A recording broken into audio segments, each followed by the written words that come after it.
Welcome, one and all. It's that time again. We're back for Total Football Talk Extra.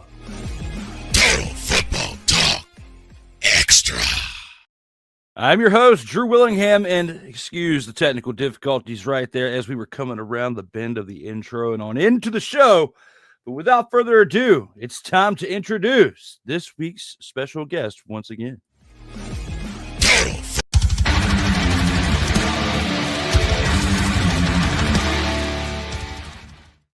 Gentlemen, please welcome Mr. Ryan McCarthy. What's happening? Happy to be back. The internet is messing with me today, Mr. McCarthy. And we get the show started. You click a button, it does another thing. It's back at its usual shenanigans as we are here for episode 28 of Extra. Mr. McCarthy is back from a weekend trip.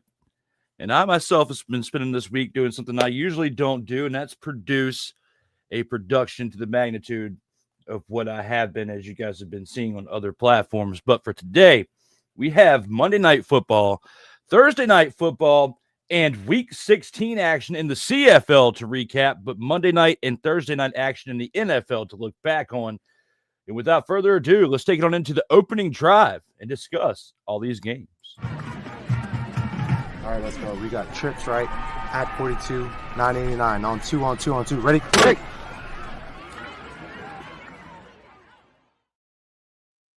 And here at the opening drive, we had some interesting situations throughout the game of football this week, not just in the NFL, but in CFL. And we got to start this out by discussing the Monday night game. I mean, the Monday night game that we had in the NFL. This one was a surprise for me.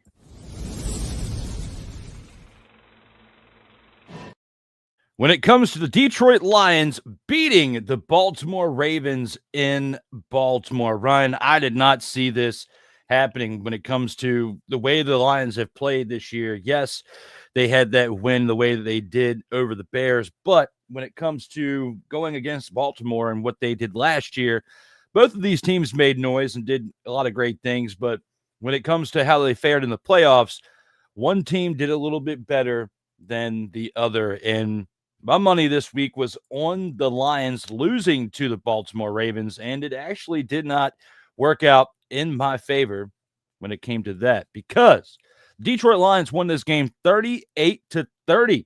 And looking at how things went with Jared Goff, who was 20 of 28 for 202 passing yards and a passing touchdown, along with Sonic and Knuckles getting action in this game, Ryan. David Montgomery, 12 carries, 151 yards, 2 rushing touchdowns, along with 1 reception for 13 yards. And good old Sonic and Knuckles, 22 carries, 67 yards, 2 touchdowns for Jahmyr Gibbs as well, 5 receptions for 32 yards. Wow. Oh, I put his statistics on there twice when you look at that. Wow. So Amon-Ra St. Brown, 7 receptions, 77 yards, and a touchdown, along with the Lions defense, 7 sacks and a fumble recovery. Baltimore Ravens, Lamar Jackson was 21 of 27 for 288 passing yards and 3 passing touchdowns, along with 7 carries for 35 yards. Derrick Henry barely got to 50 yards rushing on the ground. He did have a rushing touchdown, all on 12 carries. Mark Andrews had 6 receptions for 91 yards and 2 receiving touchdowns. Rashad Bateman had 5 receptions for 63 yards and a touchdown, along with Justice Hill, who had 3 receptions for 45 yards. I may have butchered the stats a little bit to start this one out, but when it comes to this game right here, what were your overall thoughts watching this game this past Monday night? Well, I didn't watch the game, but I caught the highlights and caught a lot of statistics. And we talked about this game on No Credentials Required on Tuesday night. Ding. We discussed this game, and this was the thoughts about the most outstanding performance. And to me, it was Detroit's defense. Yes, they allowed 30 points, but did they really allow 30? I mean, that garbage time touchdown doesn't reflect what the Detroit Lions defense did in this game. 7 sacks, but 20 pressures. on Lamar Jackson?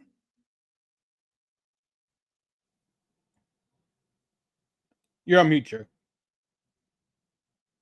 Sorry, I was just baffled at this comment you have on your YouTube I channel. saw Like I did not. I was looking to make sure that wasn't on mine, but your mic is off now too. But I don't know what in the expletive. I can't It's put that not on the mine screen. either. I don't know where it's coming from. It's not on mine. It's And not we on only mine. have I checked mine too. This is wild, but yes, I'm done. Sorry, guys, we're live and in real time, but that what threw me for a loop. I'm double checking on the interwebs. I checked on my phone, but yes, I was muted because I was in awe of what I was reading. I could not believe what I just saw. I can't either, but I had to wonder what the country of origin for that question is. Anywho, Yeah. back So to this. my apologies. What were we talking about before that? Talking about the Monday night game. That's what we're talking Yes. about. Yeah, this was a back and forth affair. Naturally, it was tied at 14. I know it was tied at 14 at halftime, and Detroit has been last week, the week before they scored 52. They put 52 up on the Bears, and coming into this game, the last couple of times that Detroit and Baltimore have played, Baltimore has been dominant in every aspect of the game. But in this one went in the Lions' favor, especially on defense. 7 sacks on Lamar Jackson. The last time that the Ravens allowed 7 sacks on Lamar Jackson was against the Steelers in 2021. They also allowed, I think, something like 19 pressures. Yeah, and it was quite the game by the Detroit defense. There, I know, yes, they allowed 30 points, but again, the score doesn't reflect what the actual effort was on the field. And you see that one turnover, that fumble recovery that came late in the game, that led to a field goal, and then Detroit's defense comes out, gets the Ravens off the field in a 3 and out. They punt the ball away. Detroit seals it with that last touchdown by David Montgomery to seal things up. And yes, that last touchdown that the Ravens scored was a garbage time touchdown. It didn't reflect what the game looked like. And they tried to go for an onside kick. That failed. Lions sealed it up, and I mean, Detroit is back. I had a little bit of worry. I'm pretty sure Lions fans also were a little bit worried after week 1 and that really poor effort against the Packers, that they were going to take a step back this year. And I said that in my NFL preview, that I think Detroit would take a step back because neither of their coordinators were there the year before. But looks like they've made the adjustments. They made the proper adjustments. They beat down the Bears week before. They sacked Lamar. They hassled Lamar Jackson all game long. They allowed only 50 yards to Derrick Henry. And if I'm Derrick Henry, you got to be thinking in the back of your mind,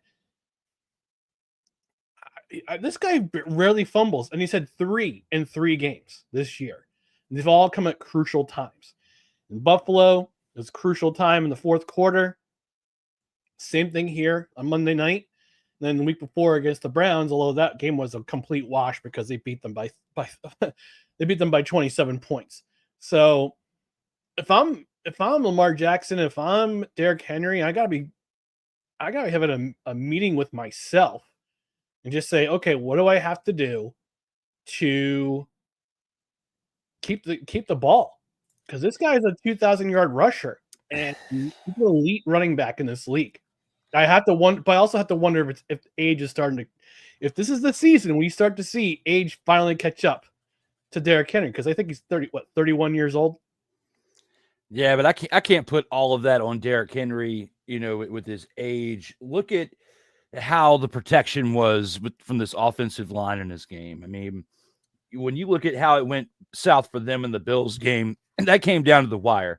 But Derrick Henry had to go video game in that one, Ryan, where he had to literally go 18 carries for 169 yards, 2 touchdowns, and they still lost the game. Since then, they've gone against 2 really good defenses. Like Buffalo's offense is still better than their defense. They have a pretty decent defense. But when you look at the Browns defense, and of course with the Detroit Lions, they even made some upgrades last year before you had the injuries that hit them and affected their postseason run. So I can sit here and say the Commanders would not have made it to the NFC Championship had it not been for the injuries sustained by the Detroit Lions and their defense last year, because it was just atrocious to see that happen. And we're now seeing a fully healthy squad, which, yes, they had that one game this year so far where it was a little ugly. But since then, they beat down on the Bears.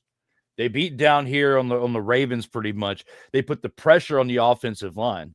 If you're asking yourself, what Derrick Henry should be asking himself is, am I going to get the right amount of protection that I need for the next 14 games we'd play in the regular season? Same thing with Lamar Jackson too, because yes, they need to own up to their mistakes. They're fumbling the ball. You got 3 fumbles in 3 games, throughout 3 games.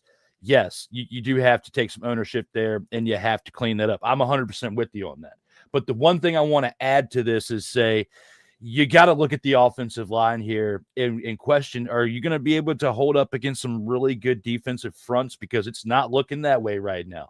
This offensive front on the Ravens is kind of scaring the expletive out of me, to be quite honest, because when you get to the playoffs and you're going to be thinking about a run, you got Derrick Henry in his prime. Okay. Yes, he's fumbling the football. Every good, athlete makes a mistake here and there, just like baseball. You get out of 10 at bats, you get 3 out of 10, you hit 300, everybody claps. Okay. So there's a big difference between that sport and this one.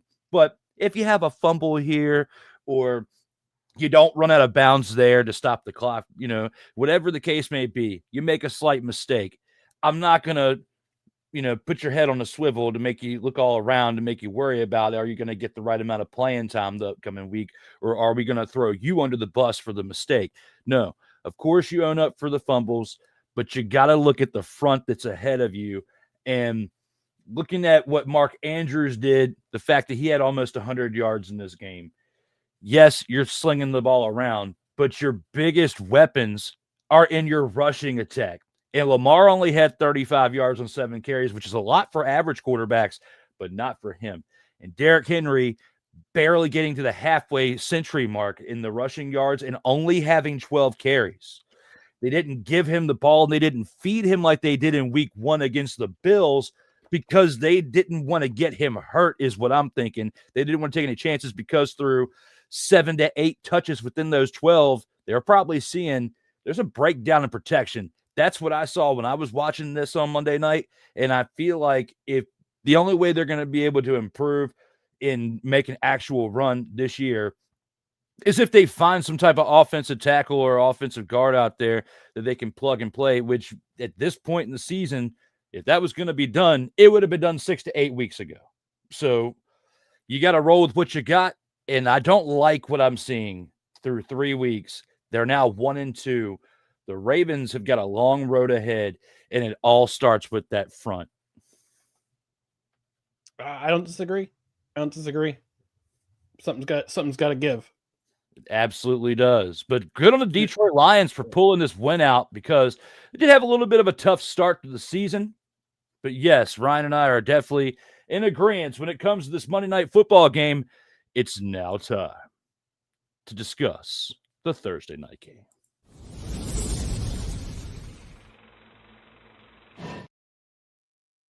And here with the Thursday night game, old Sammy Darnold leads this team to a victory in Arizona. And it came down literally to the wire, because a comeback had to be made of a comeback drive in order for this team to get the go-ahead score with the field goal at the end. A 57-yarder to take the victory in this one. Sam Darnold, 18 of 26 for 242 passing yards and a touchdown, along with 1 carry for 24 yards in this game. Got to look at what Kenneth Walker III did. 19 carries for 81 yards. along with Jackson Smith-Njigba, who had 4 receptions for 79 yards. Elijah Arroyo, 2 receptions for 44 yards, along with A.J. Barner, who had 3 receptions for 32 yards and a touchdown. The Seahawks' time of possession, 32 minutes and 24 seconds. And their defense had 6 sacks on Kyler Murray last night, Ryan. That was absolutely atrocious to watch. Kobe Durant, Ernest Jones IV added 2 interceptions for the defense as well. Speaking of Kyler Murray, 27 of 41, 200 passing yards, 2 touchdowns, 2 interceptions, along with 5 carries for 41 yards. Trey Benson had 8 carries for 35 yards, along with 7 receptions for 52 yards. Marvin Harrison Jr. and Kyler Murray continue to struggle as far as getting on the right page now through 1 1/3 season together. But he did muster up some garbage receptions in the second half and getting to 6 receptions for 66 yards and a touchdown by the end of it. Amari DeMercado had 2 receptions for 13 yards and a touchdown.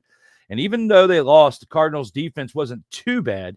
They had 3 sacks and a fumble recovery. Chad Ryland was 2 for 2 on field goals for 8 points.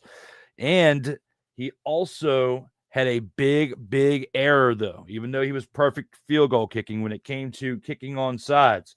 With 28 seconds remaining in the game, he had a 44-yard kick from the Arizona 35 to the Seattle 21 after they scored that game-tying touchdown to go up 20-20. But it resulted in a penalty on the kickoff short of the landing zone. The ball was placed at the 40-yard line. Literally, like I said, 28 seconds were left in the game. So when you look at that, you literally handed the keys to Sam Darnold to have the comeback drive. Looking at all this and how it went down last night, what are your overall thoughts back on this game?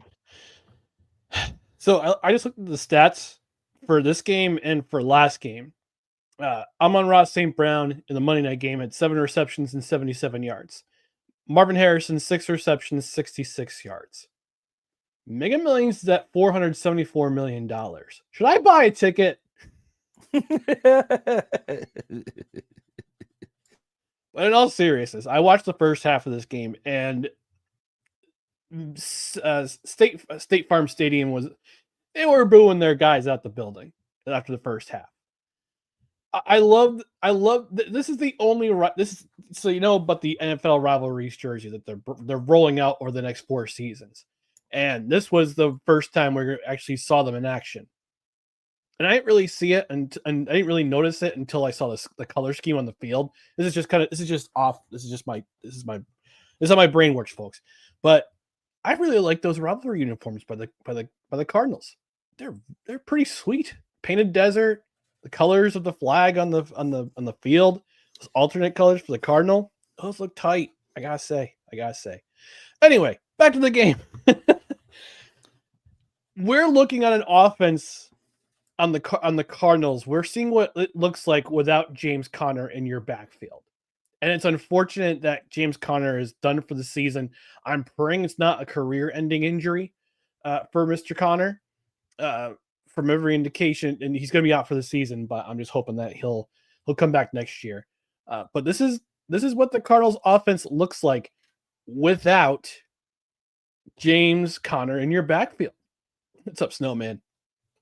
And the Seahawks defense did a marvelous job containing Kyler Murray, although it doesn't take much to contain Kyler Murray these days because that offensive line is just super thin. I've talked about the Tennessee Titans and their offensive line and what they're doing to Cam Ward right now. My God, this defensive line of the Seahawks was just absolutely eating the Cardinals alive, based on their total rushing yards, based on Kyler Murray throwing 2 picks. He's pressured into throwing those 2 picks.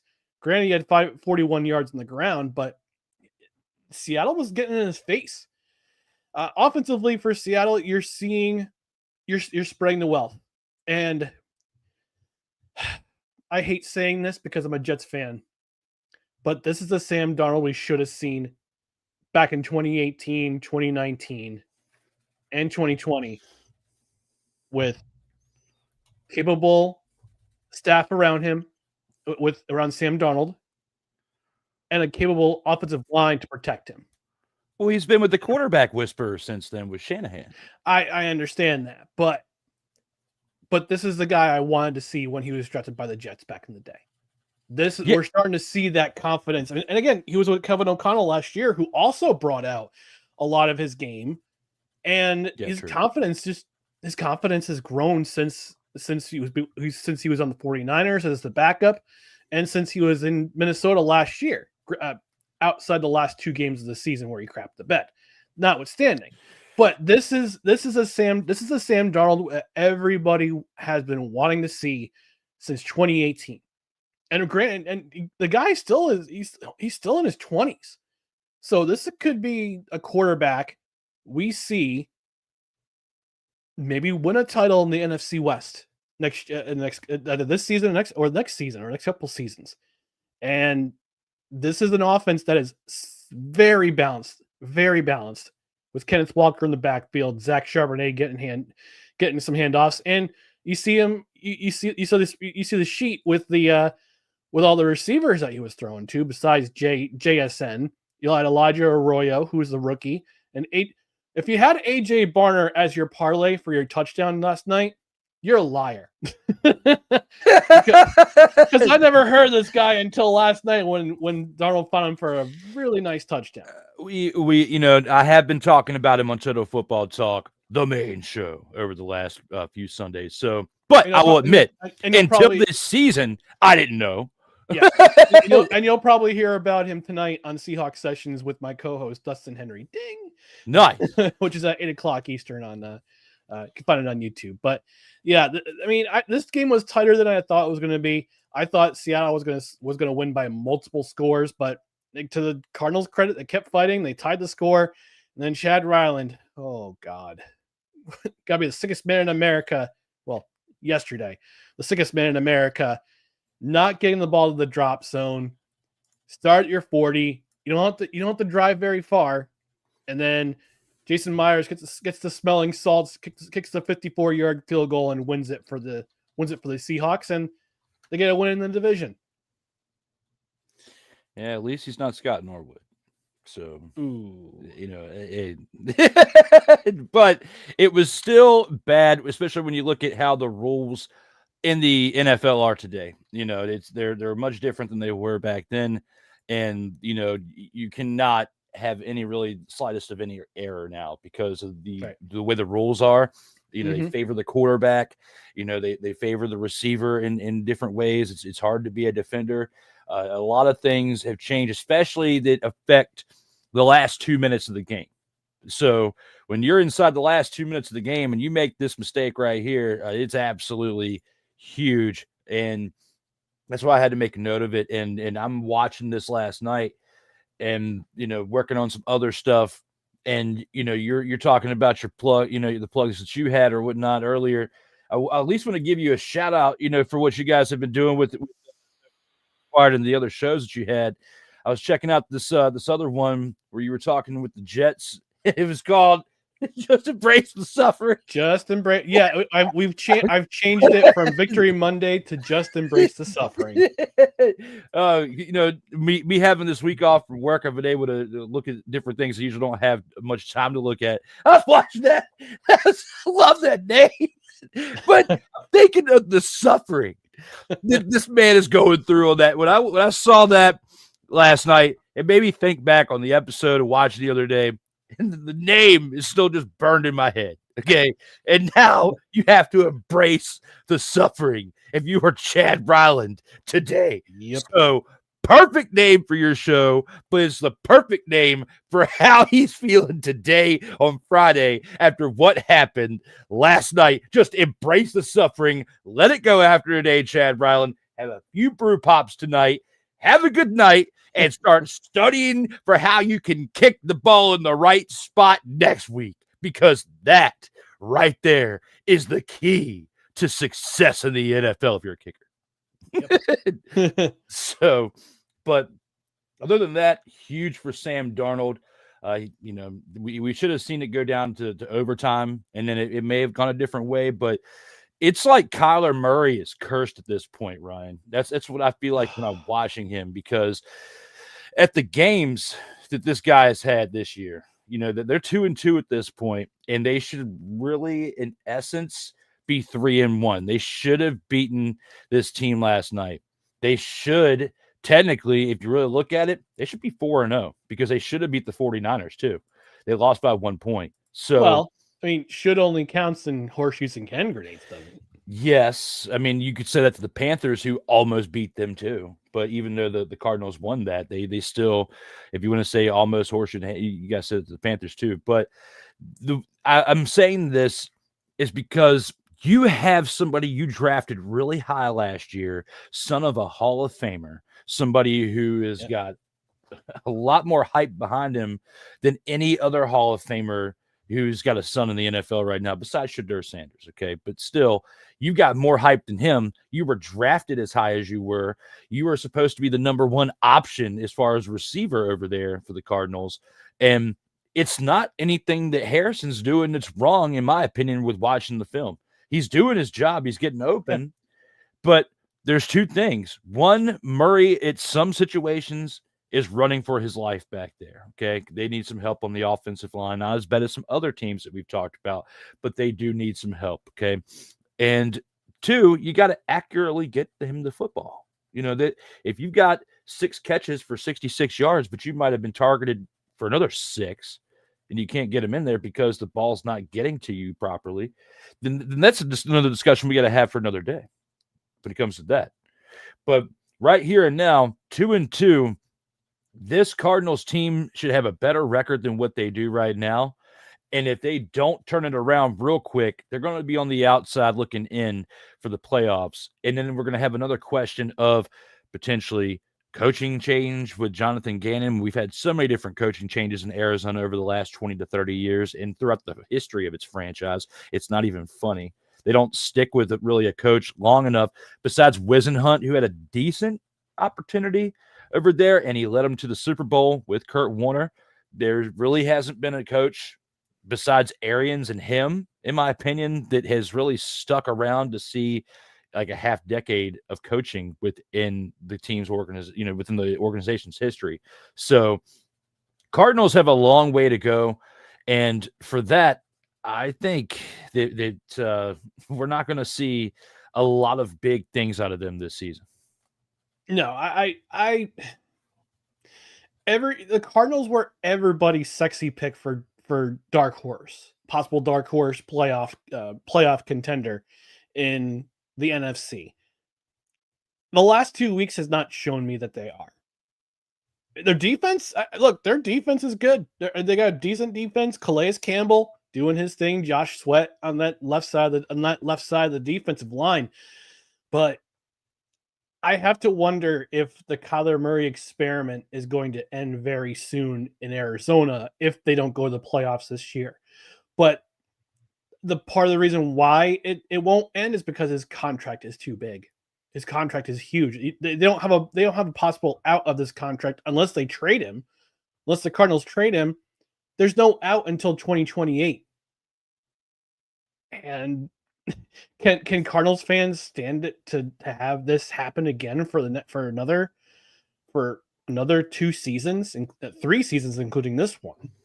So if you're a team that has Kyler Murray in your backfield as your quarterback, I can remember the times that they were averaging 30 points and plus per game. They're not doing that anymore. And again, I think the loss of James Conner is going to make a huge difference with this offense, and you're seeing it already. Absolutely, and they traded away their top draft pick just to get Kyler Murray. Well, when they got Kyler Murray drafted to begin with, they traded away Rosen, even though we saw he hasn't done much since then. He didn't do anything, fortunately. Yeah, he didn't do anything. He was a wasted top tier draft pick. At least it wasn't that bad. But my point is if you did that with the previous top draft pick and you're doing it with this one, you've got seriously some of the worst luck when it comes to drafting top tier quarterbacks as far as in the first round within the top picks, and you're drafting ones that are not top tier. Yeah, I mean, yeah, Arizona fans can only stand it for so long, but hey, if they chase them out of town, I hear St. Louis is looking for a team. Yeah. Hey. St. Louis Cardinals, welcome back. He's still a better option than Kenny Pickett. These are facts. We got to give a shout out to the chat real quick before we go any further. Desiree of Sunshine says, hey, Ryan and Drew, loving the facial hair for the show. She does love herself some beards. That's what I'm talking about. We love. My guy Rod Peterson stopped by and give us a wave. Where is he at? There he is. Gotta give him a shout out. It was underneath the comment. I can't click on it. I'm only leaving it there to figure out where in the expletive it came from. I'm trying to find out where it came from too. It doesn't come from mine. Bruh, during the commercials break, I'm going to be doing some deep investigative work on this. Probably going to find nothing, but I'm going to try my best. But other than that, Snowman again, we got to show him in here. Hey, Snowman is here. Glad that you could make it there, Snowman. Discuss some football with us. Being a Jets fan is misery. I'm sharing it in it with Ryan this year. By the way, shameless plug. Monday Night Misery is coming for Monday night. Gonna be live streaming, gonna be a live react in somewhat real time of the Dolphins Jets Monday night game, 7:15. So ding. Also, while Ryan, is full of shameless plugs today, I'm going to help him out. Okay, I'm going to help him out with this, and I'm going to support his cause today. I'm not throwing him under the bus. I'm supporting his cause because I have to say, another thing that I saw in my journey of catching up on content this week was I love the fact that your shows on Monday have two different titles. Whether they win or they lose. You have Victory Monday and Not Victory Monday. I was like, you're going to have a lot of Not Victory Mondays, but you've got a cool way of the show. That thing right there needs to catch some fire. It needs to go viral. Yeah, and hopefully Monday Night Misery will be the thing that catches on fire. I've actually got some creative ideas I will throw at you. You don't have to use them, of course, but with you saying that, just like 8 different ideas just popped in my head. So okay. I will write them down and send them to you. And if they work, they work. If not, at least it was fun coming up with them. Yeah. Our guy, Mr. Man with 2 N's, Corey Man, is in the house saying, yo. What's happening, Corey? Looking forward to my guest appearance with him that will be released tomorrow afternoon.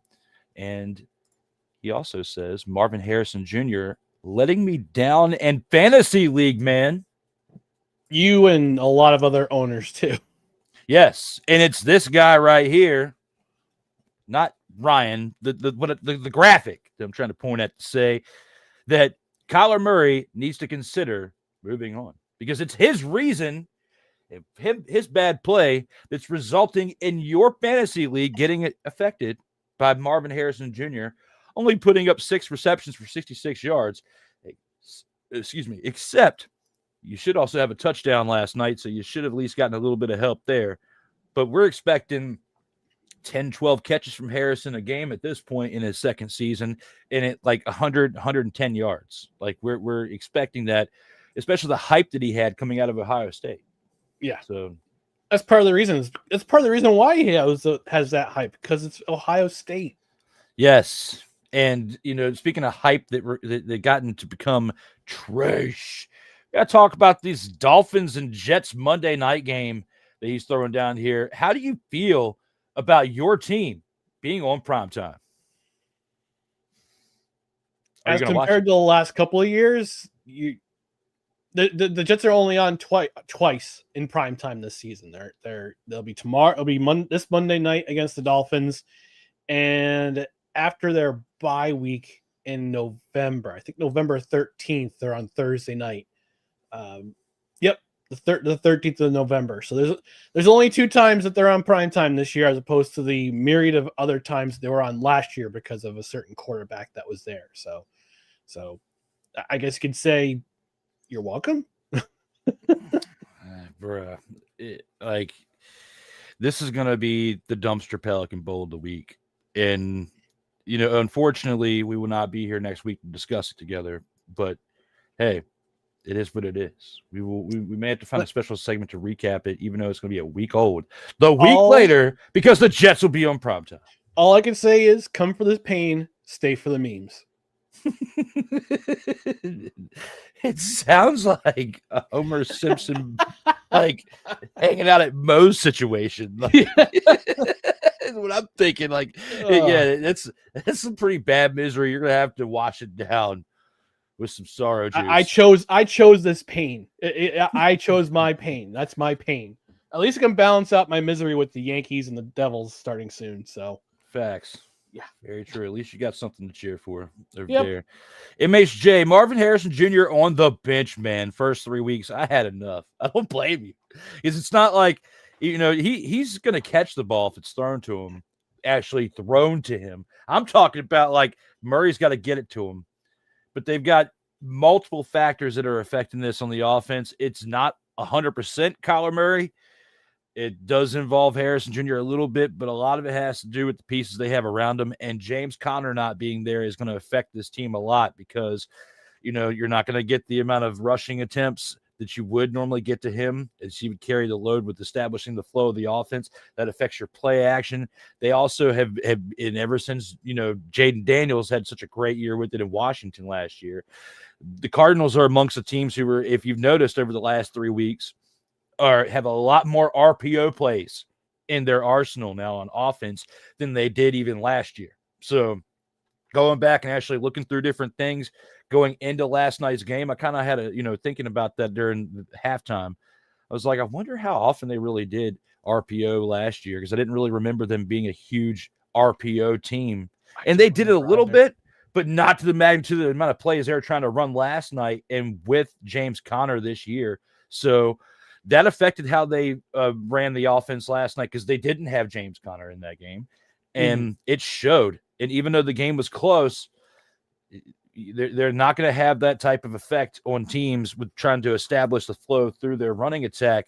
And then you get later in the game to where you want to throw it to Harrison 4 or 5 times in the fourth quarter, but you're not going to have the established play flow in order to do that. I'm very concerned about this Cardinals team right now, and I'm concerned about you having Marvin Harrison Jr. on the bench, Corey. So hopefully things improve over there. And as much as I like talking the NFL, we have to shift gears to Canadian football here on Total Football Talk Extra. We got Xtra in the house. Myself, Ryan McCarthy here. We've got 4 games to recap from this past weekend. Let's go ahead and take it on into the Friday night game from last week.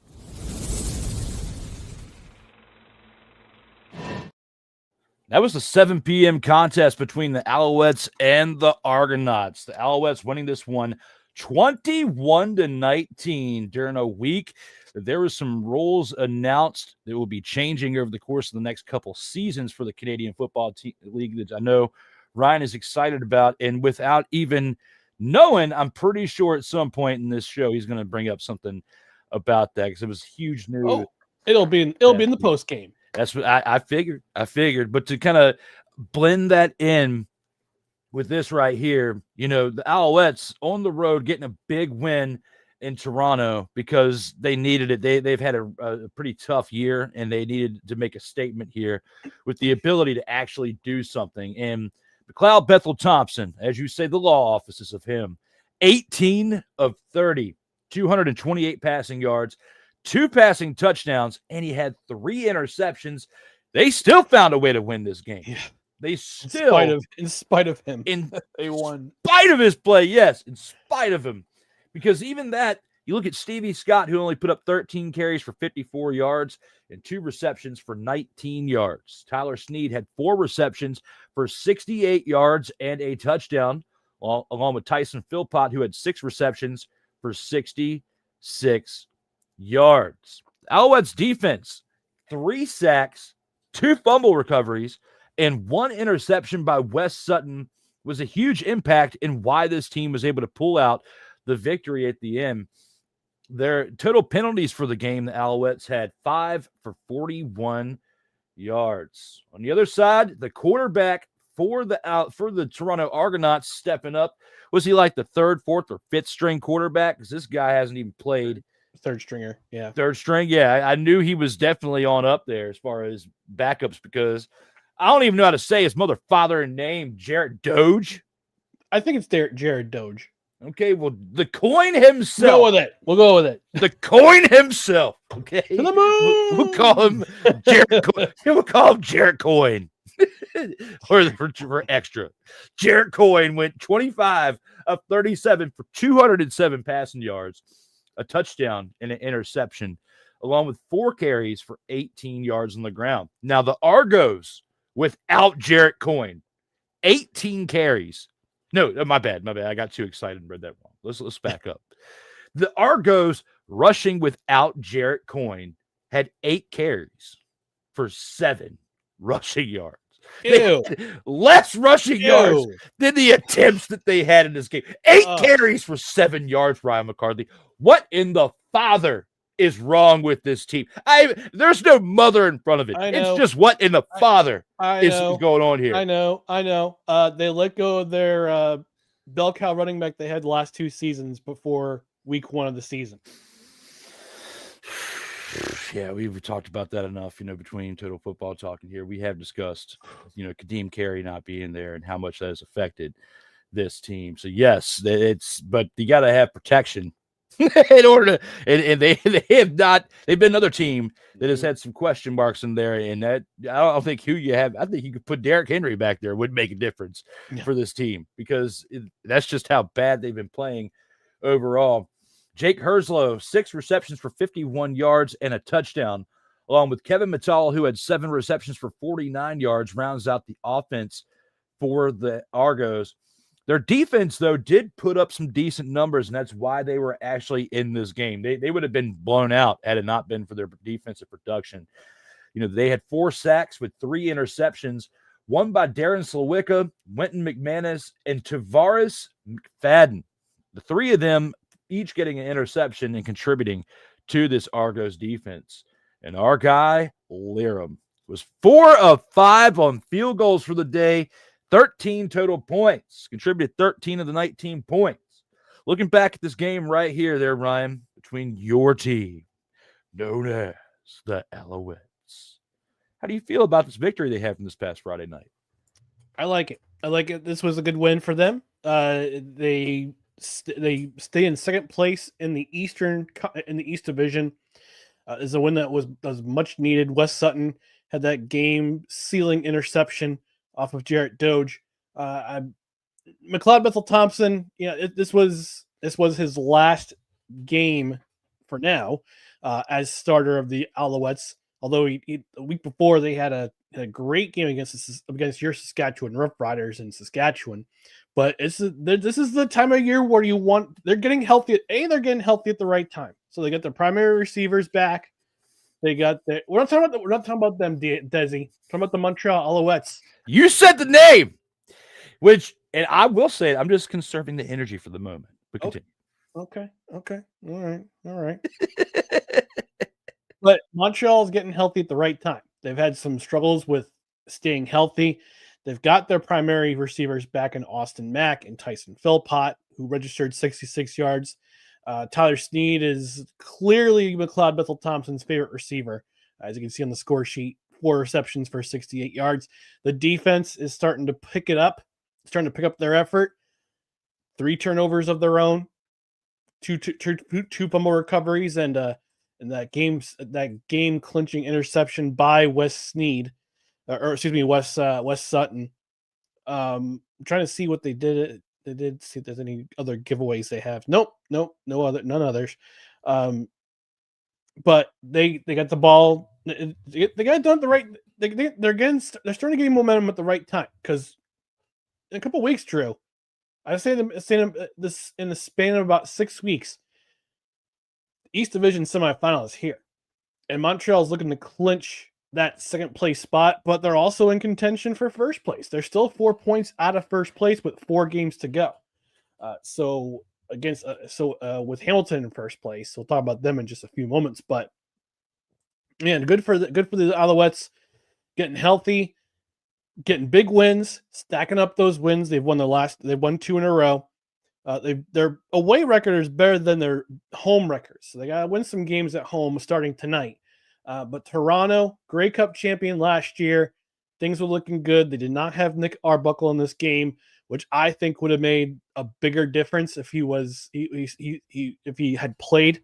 He stayed out with a calf injury, so they put in their third stringer and played an okay game, but threw that dagger of an interception late in the contest, and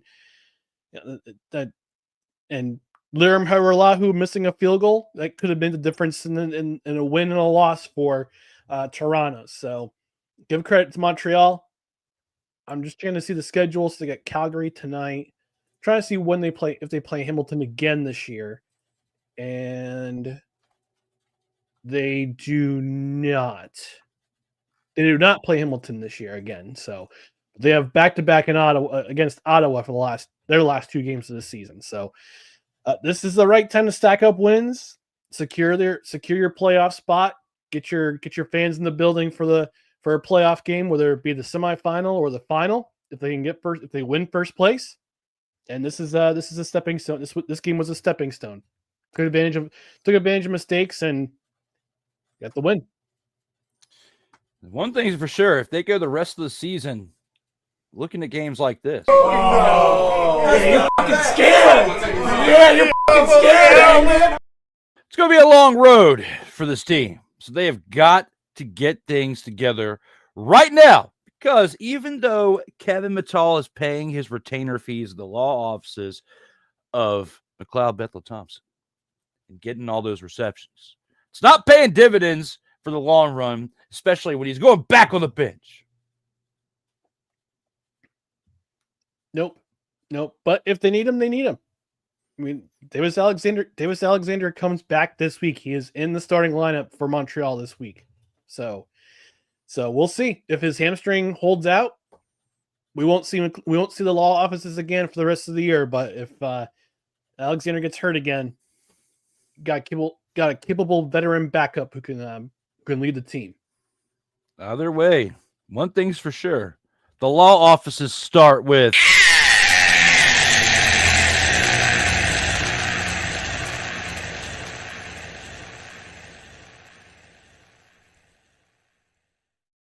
You know it, and I know it. Now, we still have 3 more games to look at. Let's go ahead and take this into the next one and talk about what I would have to say and what you would definitely have to say. You're the one who suggested it. It was this.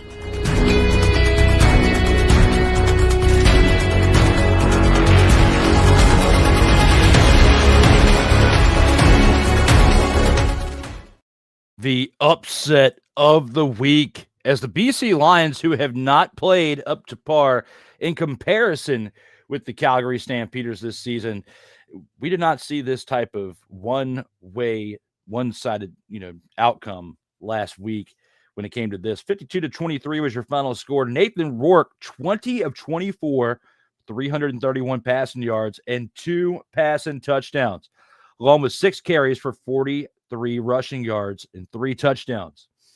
Alexander Horvath, 12 carries for 152 yards and a touchdown, along with Jeremiah Masoli, who had 1 carry for 1 yard and a touchdown. Keon Hatcher, 8 receptions, 147 yards, along with Justin McInnes, who had 5 receptions for 88 yards and 2 touchdowns. The Lions defense, 2 sacks and 3 interceptions. Micah Aub, Gary Peters, and Christophe Bayalou had the 3 interceptions for this team. Lions penalties, though, for a team to put up the amount of points they did give up a lot of penalties as well. 11 for 150 yards. They're lucky that they were clicking on all cylinders besides that in this game, because if not, that could have affected them severely. And when it came to special teams, Sean White added 1 field goal out of 1 attempt. It had 10 total points as a result, with his extra points that he made as well. Vernon Adams Jr. on the other side had one of his worst games in recent memory. 11 of 16 for 125 yards and 2 interceptions, along with 3 carries for 23 yards. Dedrick Mills had 15 carries for 72 yards, along with 8 receptions for 51 yards. And Tevin Jones added 4 receptions for 57 yards and a touchdown, along with Clark Barnes, who had 2 receptions for 29 yards. Stampeders' total penalties in comparison to the Lions, only 9 for 103 yards, but they were not making any headway on offense as the Lions defense was just literally putting so much pressure on Vernon Adams Jr. He looked his age in this game, would you say? Yeah. This was not the best effort from Vernon Adams Jr. We know him to have in his career in the CFL, high risk, high reward, and he was high risk on Friday night, and it showed with 2 interceptions. He throws 2 interceptions. This game was important for BC because they were they're trying to get in the trying to stay in the playoff. Not saying trying to stay in the playoff hunt, but what they're trying to do is improve their position in the standings, because as of right now they're tied with Winnipeg. After this win, they're tied with Winnipeg for 3rd place in the West, and they're right behind Calgary for 2nd place. So you got 3 teams going for that 2nd place spot, and BC had to start fast. They had to start fast in this game, and they certainly did, because they got off to a 28-0 lead. 28-0. When you're up 28-0, you better win.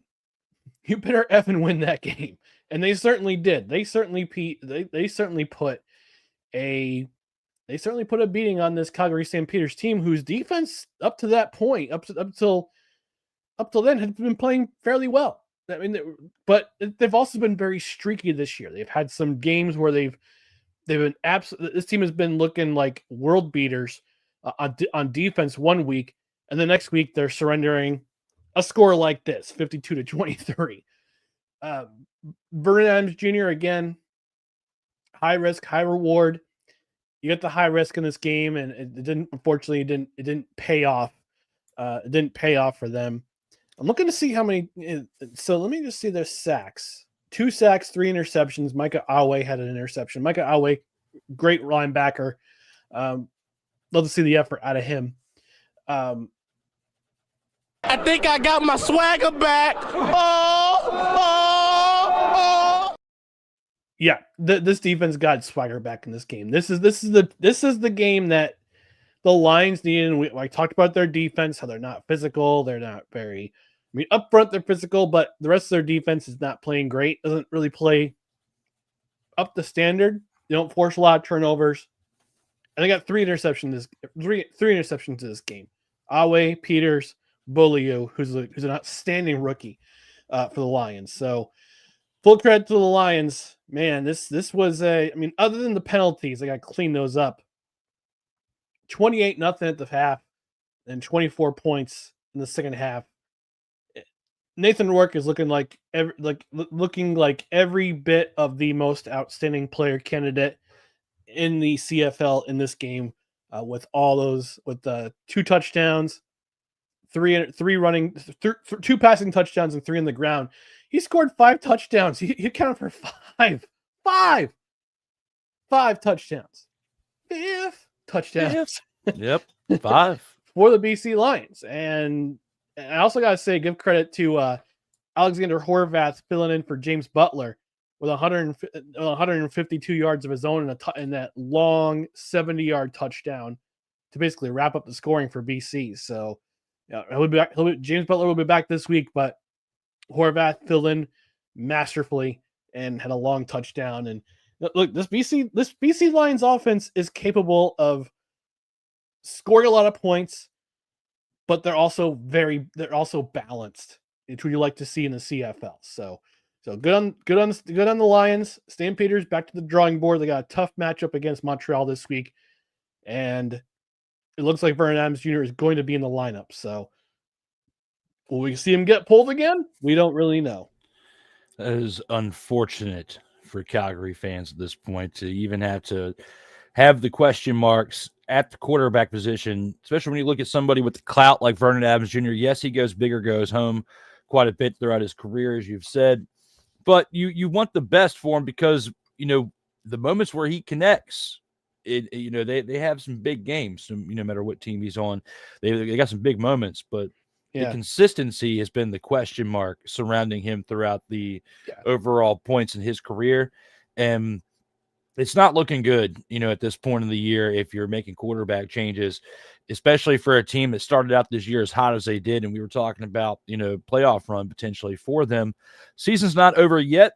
But they still have a long ways to go. And they pulled Adams. They put in PJ Walker. And unfortunately, PJ Walker's done for the rest of the year with an arm injury. So they brought back Logan Bonner, who played some games last year, filled in pretty well when Meyer, who's now in Saskatchewan, had some up and down times. So, but sorry to PJ Walker. My condolences on your injury. Hope you get well and you come back next year, and maybe start for this team because I don't know how long this contract for Vernon Adams Jr. is going to be. So, but yeah, PJ Walker unfortunately lost for the season. I believe we'll get some answers during the off season for the first part of it with Vernon Adams, but definitely good luck to PJ Walker because he had some good moments. Quarterback who used to be in Carolina in the NFL, now in the CFL. And, he had some pretty big moments, and hopefully things will turn around for him pretty fast. And don't forget the Houston Roughnecks of the old XFL. Yes, he was. He was a shining star of that league until it got shut down. COVID. Stupid COVID. Stupid COVID messed up a lot. Yeah, it did. Now we have the UFL. It's definitely not a good I know you're bitter about that because of we won't even go into that. Took away my New Jersey Generals. You said it, not me. But I know you still feel some type of way. And we might have to have a special episode where we just rant about that. Maybe not. But when it comes to that, we still have 2 more games. Go ahead and take it on into the Saturday games.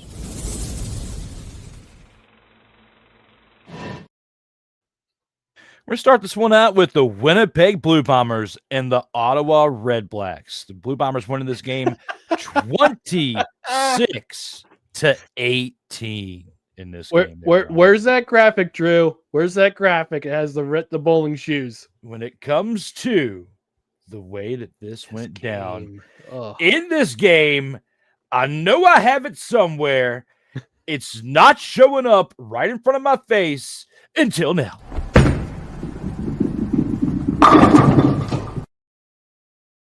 Yes, deservingly so. I got to reorganize that because it's the way it's labeled. I'm gonna have to make some changes before we come back on the next one. But when it comes to this 26-18, especially when you look at the quarterback play, it definitely deserved that graphic that we just had. 3 of 8 passes out and completions out of attempts for Chris Streveler. Again, 3 pass completions out of 8 attempts, 54 passing yards, and an interception, along with 11 carries for 72 yards on the ground and a touchdown. He saved it with that. At least is probably why he didn't get pulled, because he was the quarterback for the team that won, okay? Yeah, this is the winning team. Yes, this is the winning team. This is for the Blue Bombers. I always start out with the winning team. And in Streveler, again, those numbers are pretty bad. And they leaned on their running game because Brady Oliveira continues to be the shining star for this team. 20 carries for 100 yards on the ground, along with Joey Corcoran, who had 1 reception for 24 yards. The Blue Bombers defense put in work in this game too. 1 sack, along with a fumble recovery, and 2 interceptions, both of them being by Cam Allen. Sergio Castillo was one of their leading, point getters as well, completing 4 field goals out of 4 attempts for 14 points out of the total 26 that this team put up. On the other side for the Red Blacks, who continue to struggle, Drew Brown, 33 of 45 for 406 passing yards, 2 passing touchdowns, 2 interceptions, 1 carry for 4 yards rounds out his total. Daniel Adebabwe, 9 carries for 43 yards on the ground, along with 2 receptions for 7 yards. Geno Lewis added 9 receptions for 155 yards, and Justin Hardy had 7 receptions for 101 yards as well. Their defense even outdid the other as far as total sacks with 4, and they had an interception by Jovan Santos Knox. Probably said his name wrong, but Jovan Santos Knox. Jovan Santos Knox. Jovan Santos Knox had an interception. And, look at that. They also had a total amount of penalties, which definitely affected them. They had 7 that cost them 80 yards in this game. Looking back on this, what do you think is the big story here? The fact that the winning team had quarterback play that was subpar to that level, or would you say it was Drew Brown that literally threw the game away with the turnovers? Play that graphic again.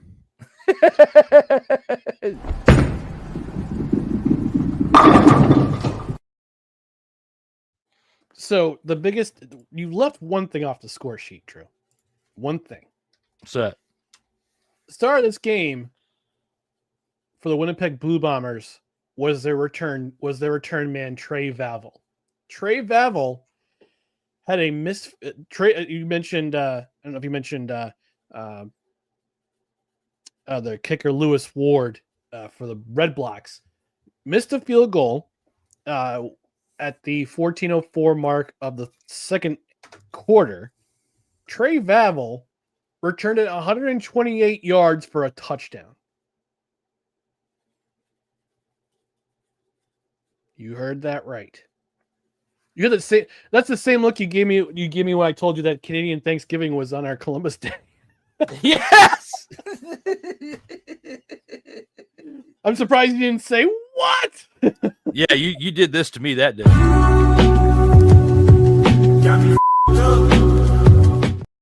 You did. Indeed. Yeah, Trey Vavel, VAVL is outstanding rookie defensive back for the Blue Bombers with a 128-yard missed field goal return for a touchdown. I believe that's tied for second for the longest in CFL history. But spoiler alert, just foreshadowing for the final drive. We won't be seeing that very much longer in this league. But he also had on the score sheet, he also had 3 punt returns for 30 yards and 2 kickoff returns for 49 yards. So he was getting things going on the return game for the Winnipeg Blue Bombers. So that was the one side of the ball for the Winnipeg Blue Bombers. You should whatever prayers that were uttered by Winnipeg Blue Bombers fans this week worked, because Zach Collaros will be back in the lineup tonight against tomorrow against the Hamilton Tiger Kitties. What's that?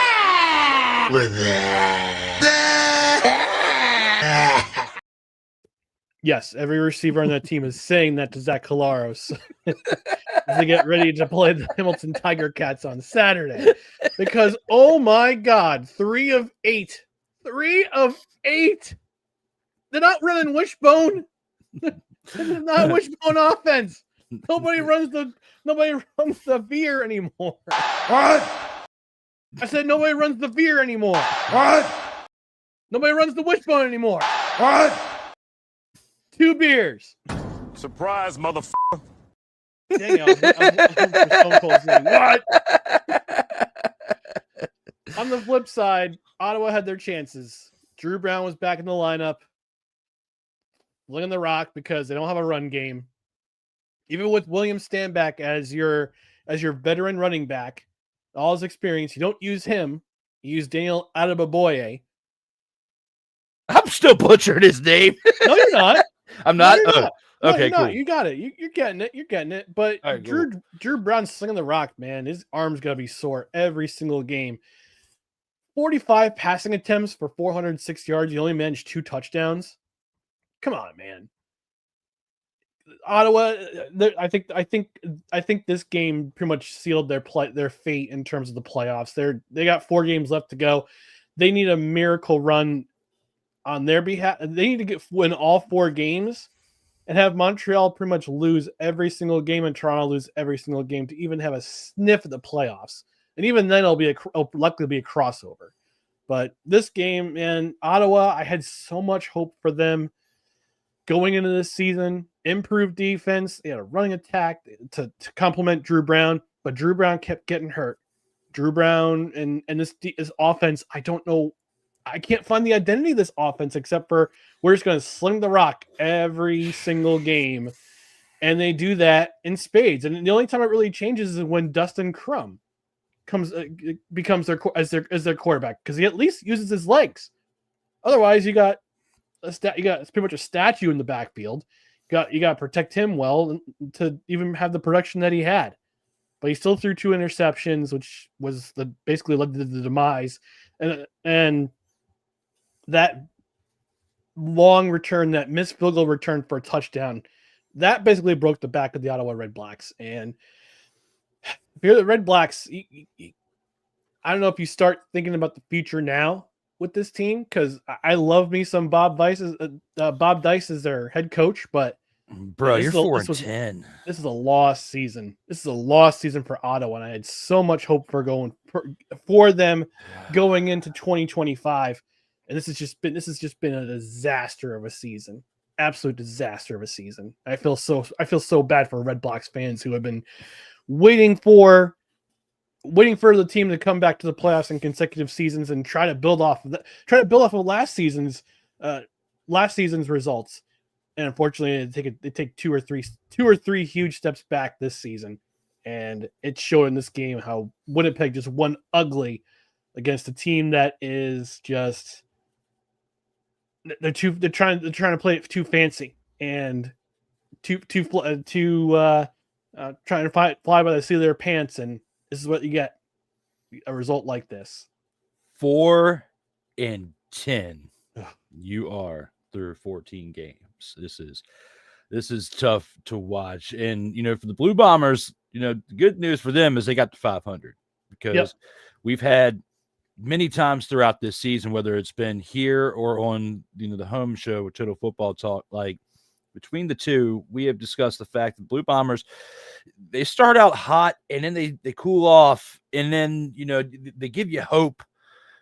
And then like I throw the shade that I did last year, and I made that short, and we saw how far they went after that. Okay, won the West. So won the West. You've watched me like with precision this year. I've been very careful with what I've said about this team. All right, but I will say right here is you have to win a game like this against a team like the Red Blacks. If you're part of the teams that they got their 4 victories for, those are the ones that their exposures there within those teams that lost, and they deserve to take the big old fat old L. The Blue Bombers had no excuses if they lost this game. Like they really they had to win this.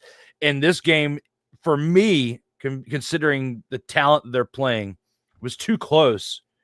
Given the factors of everything that you've said about the Ottawa Red Blacks and their struggles to this point, there's no excuse for this game to be as close as it was, in my opinion. I feel like they should have won by more. So, they still have hope for this season. They're at 500, but for me, I've been very careful with what I've said about the Blue Bombers this year, because I don't want to jinx the team that we're about to talk about. Okay, a team that I'm very excited to talk about in the 2-minute drill. I can't talk about them in the review because they didn't play last week. So, and the thing with the Blue Bombers, Drew, I'm sorry to interrupt you here. No, you're good.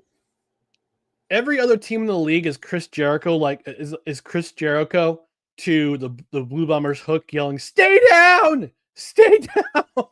And they don't. They keep getting back. Winnipeg, to their credit, this is a team that's been together for a very long time. Through good times and bad times. They've won the West 5 times, the last 5 times in a row. This is why. They're resilient. And it showed in this game. They only passed 8 times. And they still won the game.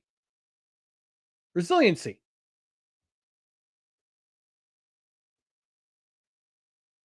I don't know what you're saying. Crap.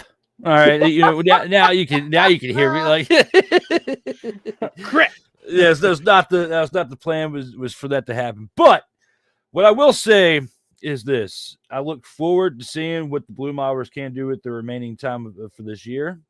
And I do not look forward to seeing what the Red Blacks do for the remaining time of this year. And I do not look forward to talking about them. But we have to. But, it's kind of like when Rob Johnson was on last week for episode 101 of Total Football Talk. Ding! For the main factor of why we're even here today for this. But he's talking about when we were previewing the Dolphins game for Thursday night. He said, do we have to? And this could be that same situation when we have to talk about this team right here. But luckily for us now, we get to go discuss a team that we actually enjoy discussing between the two. That is this one right here. The Edmonton Elks that took on the Hamilton Tiger Kitties. Talking about the guy that we've loved talking about this year, and that is Bo Levi Mitchell and what he has done for this team right here, leading them to a comeback win. He was 28 of 40, talking about quarterbacks that are literally throwing their arms off in games with, 40-plus passing attempts.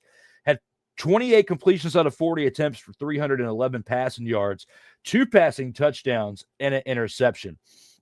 Greg Bell continues to be a staple for this offense, as he had 17 carries for 93 rushing yards, along with 7 receptions for 39 yards.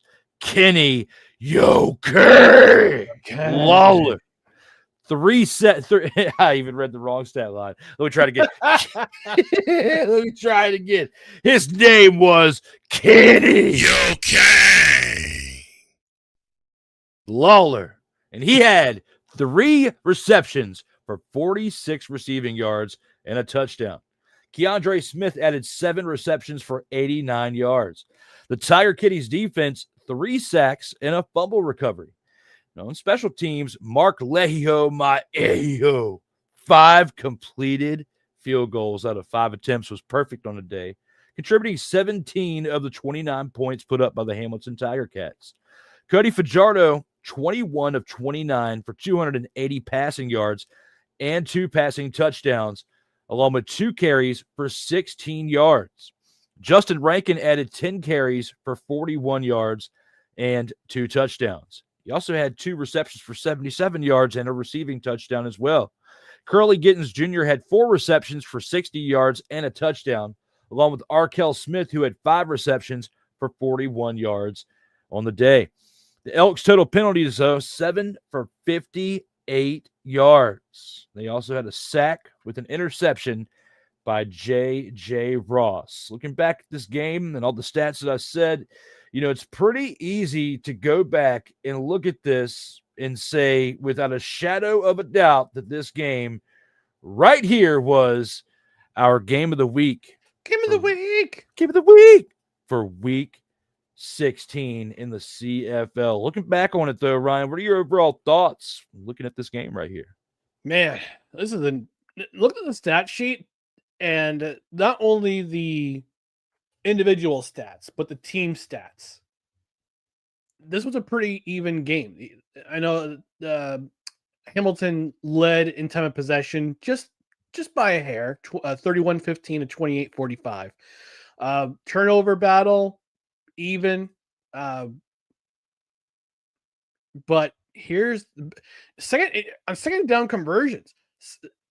Hamilton was had 58.3%. That was their second down percentage. They were 14 of 24. Edmonton was 14 of 23, 57.1. So this was pretty. But Hamilton outgained Edmonton by nearly 100 yards, 413 to 319 on offense. But here's the biggest difference that made the game for. That got the win for Hamilton Tiger Cats. In the red zone, Hamilton was 2 for 2. Edmonton was 1 for 3. So the Hamilton defense stood tall, stood firm when Edmonton got in their red zone. Give credit to the Edmonton Elks, man. And I just also want to say my condolences to the family of Larry Thompson, who is the owner of the Edmonton Elks, who unexpectedly passed away yesterday during a procedure in Edmonton. So Oh my no. condolences to the family. Yeah, very sad. My condolences to the family. The ownership will stay in the family. So the Thompson family will be the owners of the team still, which is a good thing, I think. But no, this was a very evenly matched game outside of the yardage and outside of the red zone percentage. The running game starting to come back to complement Bo Levi Mitchell. Greg Bell, who took over last year as the primary running back, 93 yards. Very solid job there. Also contributed with 39 rushing yards. Defense did its job, 3 sacks and a fumble recovery. The defense also held Justin Rankin in check. I said the praises of Justin Rankin on this program for several weeks in this season. He was my dog of the week for a couple of instances this season. Only 41 rushing yards, but had 2 touchdowns, and also had but had 77 yards receiving. So, and a touchdown. But all the other receivers were pretty much held in check for this game. But Cody Fajardo, again, there's a reason why he's starting quarterback right now, and he kept the Edmonton Elks in this game with a very solid performance. But at the end of the day, if you can get your kicker inside a distance that you know he can hit, and Marco Leggio did that, 5 of 5 on field goals, including the walk-off winner, you're going to win the game. And Hamilton stays true. They stay top of the East Division. Edmonton, who, man, this team has come pretty far this season, but this is another game where they lost.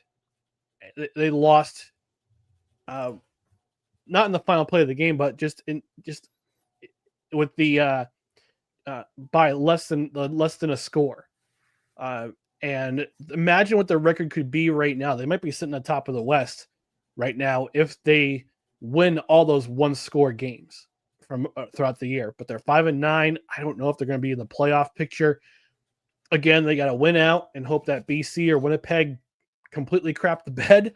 But Edmonton, regardless of their record, this is a fighting team, and Mark Kellum is going to be, they need a couple pieces here and there. And they need to finish games. If they can do that in 2026 or for the rest of the season in the 2026, get some momentum. This could be a playoff team in 2026. It definitely could. And you have seen a pretty big turnaround for the most part in the Edmonton Elks and in their production with Cody Fajardo as their quarterback, like you've said. And I was hoping when looking at this game this past Saturday, because I'm going to be honest, I started watching WrestlePalooza and I stopped. I went, I was going back and forth with CFL and some other stuff. I tried, guys. I really did. In this game, this past Saturday night that was on at 7, made it pretty easy for me to go back and watch something else besides WrestlePalooza because it was so dumb. I watched that first match with Jonathan Cena, and Brock Lesnar. Okay. Lesnar. Yes. And I was just like, yes, this should have been expected. And I started to watch the second match and I'm like, nah, man, I was just going to watch that and then watch the highlights of this.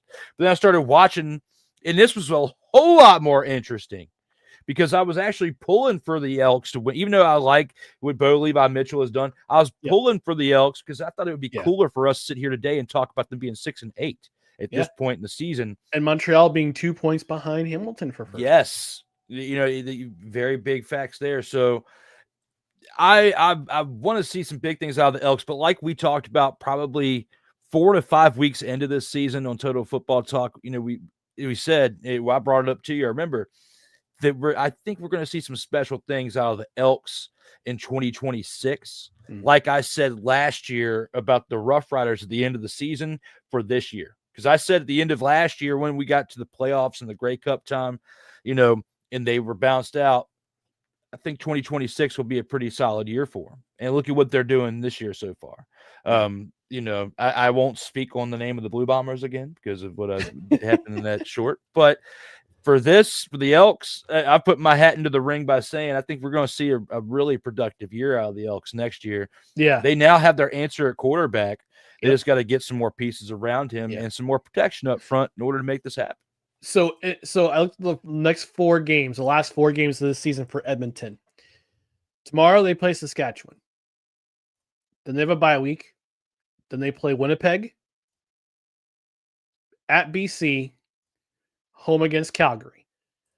3 out of those 4 games are at home. And I guess tomorrow they're going to have a pretty raucous crowd at Commonwealth Stadium. So if they're going to make a run, you got to beat your Rough Riders this week. Well, that's not happening, bro. I'm already going to just. We're gonna have a discussion during the 2-minute drill. Then I'm looking forward to it, but I'm just going to spoiler alert. I'm going to be absolute homer in the 2-minute drill. But maybe not. Not his boy Barney at Moe's, who can't get a sentence out. But I will say, when it comes to this, though, on closing before we roll out of this one, I really do like what we've seen as far as the turnaround from the Elks this year, and I look forward to seeing what they can do next year. But to keep the momentum on my team, known as, I'm going to save it until the 2-minute drill. You guys can wait for me to say it then, because we have to do one thing real quick before we go any further.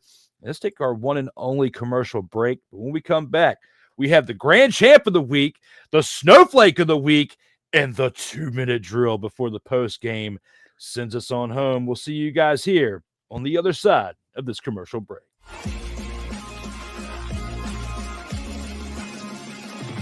Total Football Talk Extra will return right after this. Join Ryan McCarthy. I became a Jets fan because Kermit the Frog was my favorite Muppet because he was green, and the Jets wore green. That's how I became a Jets fan.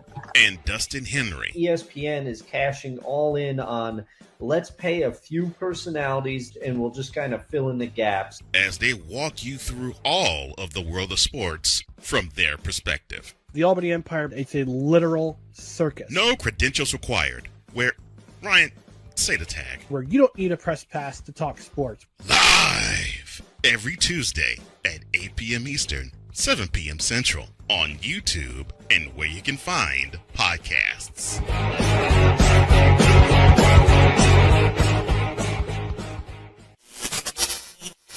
Hey, what's good, everybody? This your boy Corey, host of The Grind, where we talk about all things WWE. You can catch The Grind every single Saturday, 4 p.m. Eastern. 4 p.m. Eastern, right here on Sertoba Media. If you're not following Sertoba Media, then what are you doing? Like, share, subscribe. There are many different things that we have available on Sertoba Media for your viewing pleasure. And what else you got to do on a Saturday afternoon? Come spend some time with me. Come spend some time with my colleagues on this platform. Help us be able to bring everything that you all want to see. Matter of fact, you know what? If you ain't did it yet, I got something for you. Stay true to what you do. Stay true to why you do. And always stay true to you. Sertoba Media, where the struggle is real to be awesome. Do you like talking sports? Do you like entertainment? Do you like the occasional series of heated discussions? Are you in and out, Drew? With that said, Drew, I'm hearing a bunch of stuff in your mind. I know you know this team very well. Are you in and out, my friend? Then you must see this. Drew Willingham versus random panelists. Who wins? You decide on the In or Out sports debate. Live. Whenever the we feel like it. Eastern Standard Time.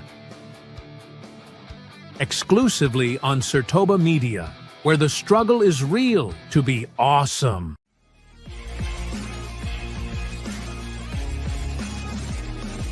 Total Football Talk Extra. Welcome back to Total Football Talk with the Total Football Talk Extra. Brought to you by Sertoba Media, where the struggle is real to be awesome. I And back. Mr. McCoffey will be back here shortly. But I do want to take this time while we're waiting for that to, as there's been a few plugs throughout this show by Mr. McCoffey, I'm going to at least take the moment for once of maybe twice within this show to plug this for this upcoming Tuesday afternoon. You want to see ridiculous? I will show you ridiculous.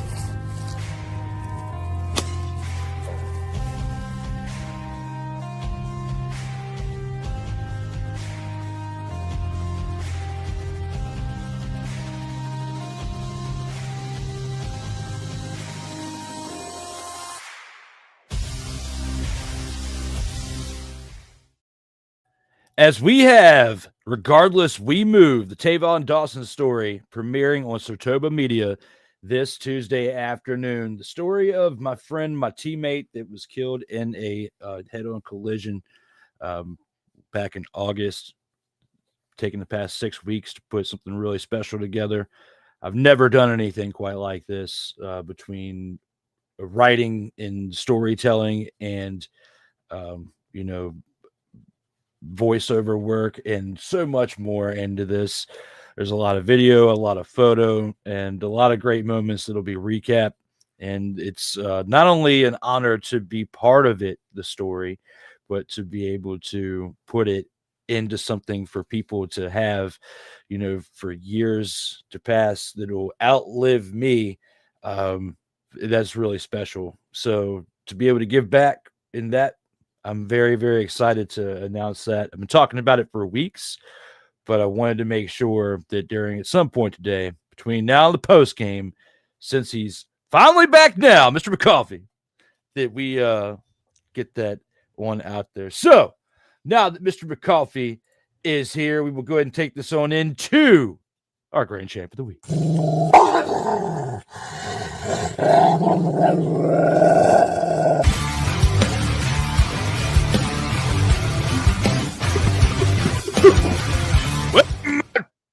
Oh, Zach! Mr. McCoffey is here, so am I. It's time for the Grand Champ of the Week.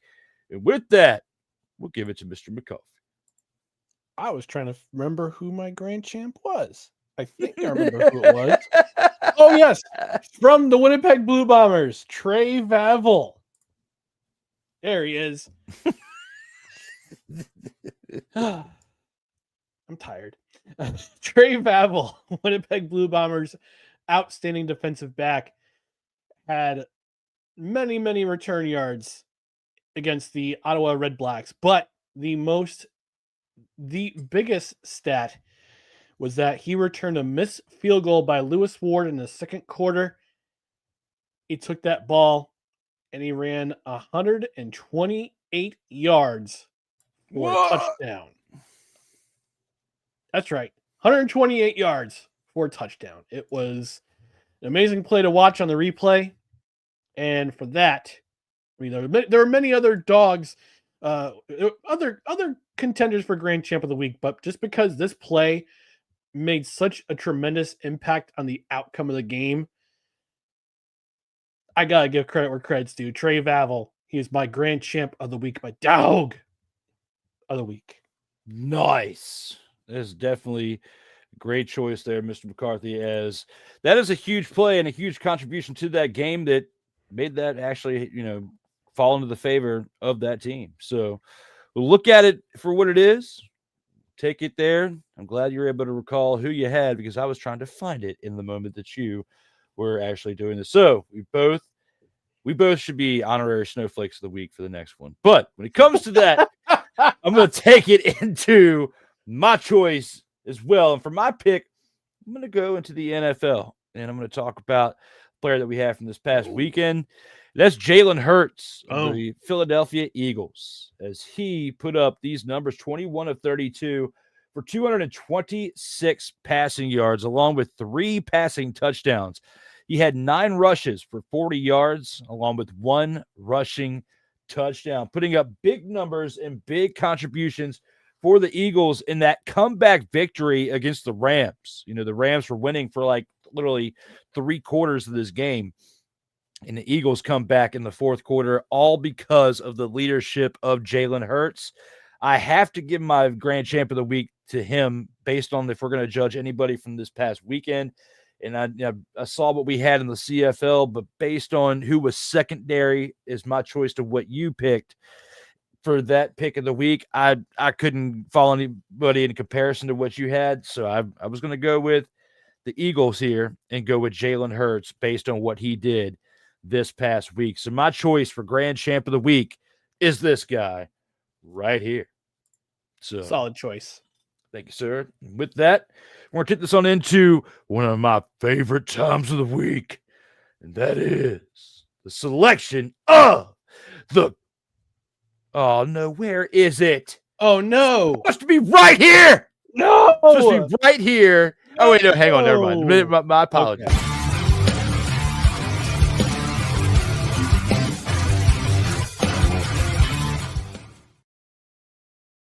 Total Football Talk Extra.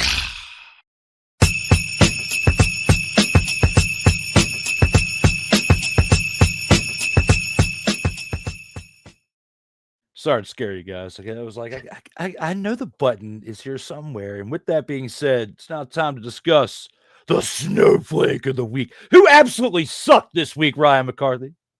The first unit that sucked was the Calgary Stampeders defense. Because that object on the left described their play, especially in the first half of that disaster against the BC Lions, giving up 28 points in the first half, give up 52 points overall. You give up 5 touchdowns, 5 total touchdowns to Nathan Rourke alone. He owned you in this game. Owned you. Owned. And not a whole lot in terms of, they make a whole lot in terms of effort here. I don't see anything substantial in the stat sheet that they had. They were just that. They were absolute trash with the bag included. The bag included. So Calgary Stampeders, my snowflake of the week. And I like to mention myself as an honorary snowflake of the week because I had the Philadelphia Eagles defense on my bench and they had 2 blocked field goals. Bruh. Hell to the no, to the no, no, no, no. Hell no, to the no. Give me that letter. Give me that letter, Drew. Give it to me.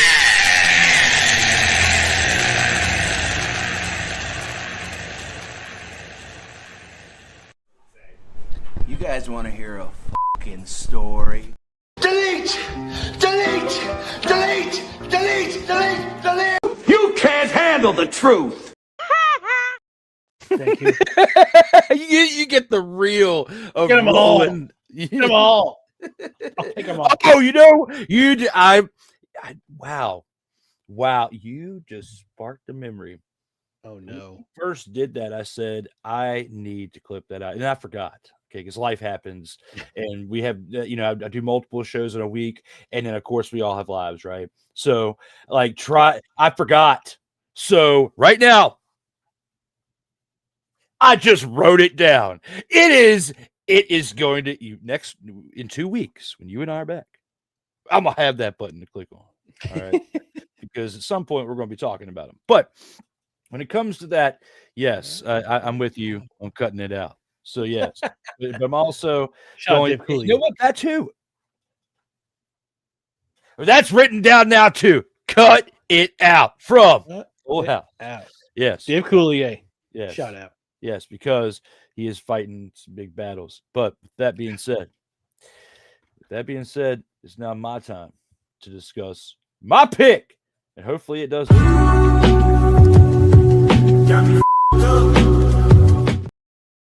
Especially for those of you out there who may be a fan of the Atlanta Falcons, because my choice for Snowflake of the Week is Michael Penix Jr., who played like he subtracted the X with an S. He absolutely played like that this past week. 18 of 36 for 172 passing yards, averaging 4.8 yards per pass. Did not get the ball into the end zone at all.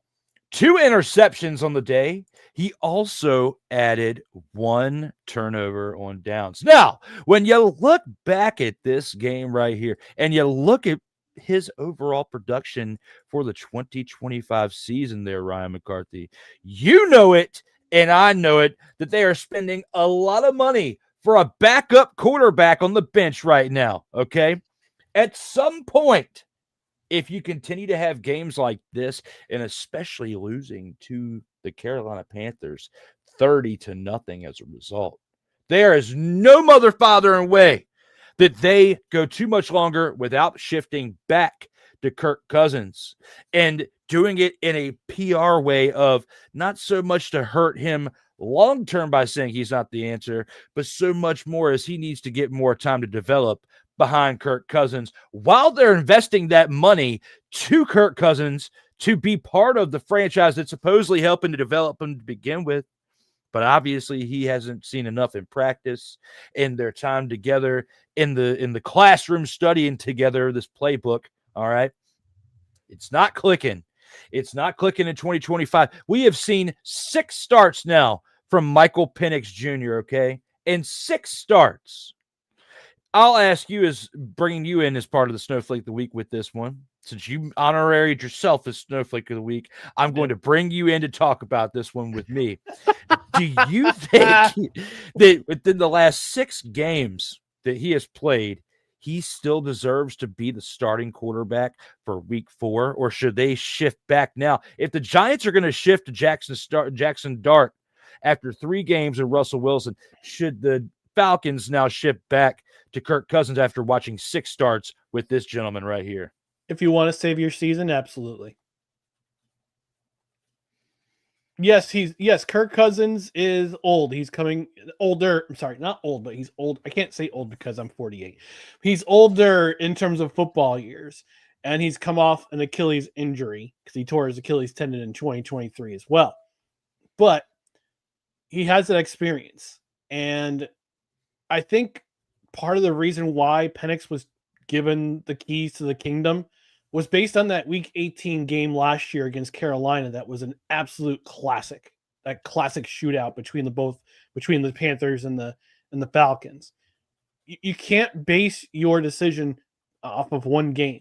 And the way that Michael Penix has been playing so far this year, I mean, had a decent game against Minnesota, but absolutely just stalled in this game, throwing ill-timed passes, especially on that one interception that was a pick 6.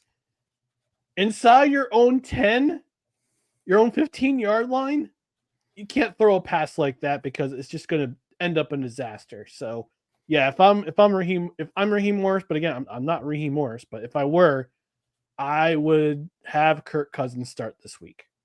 That's terrible.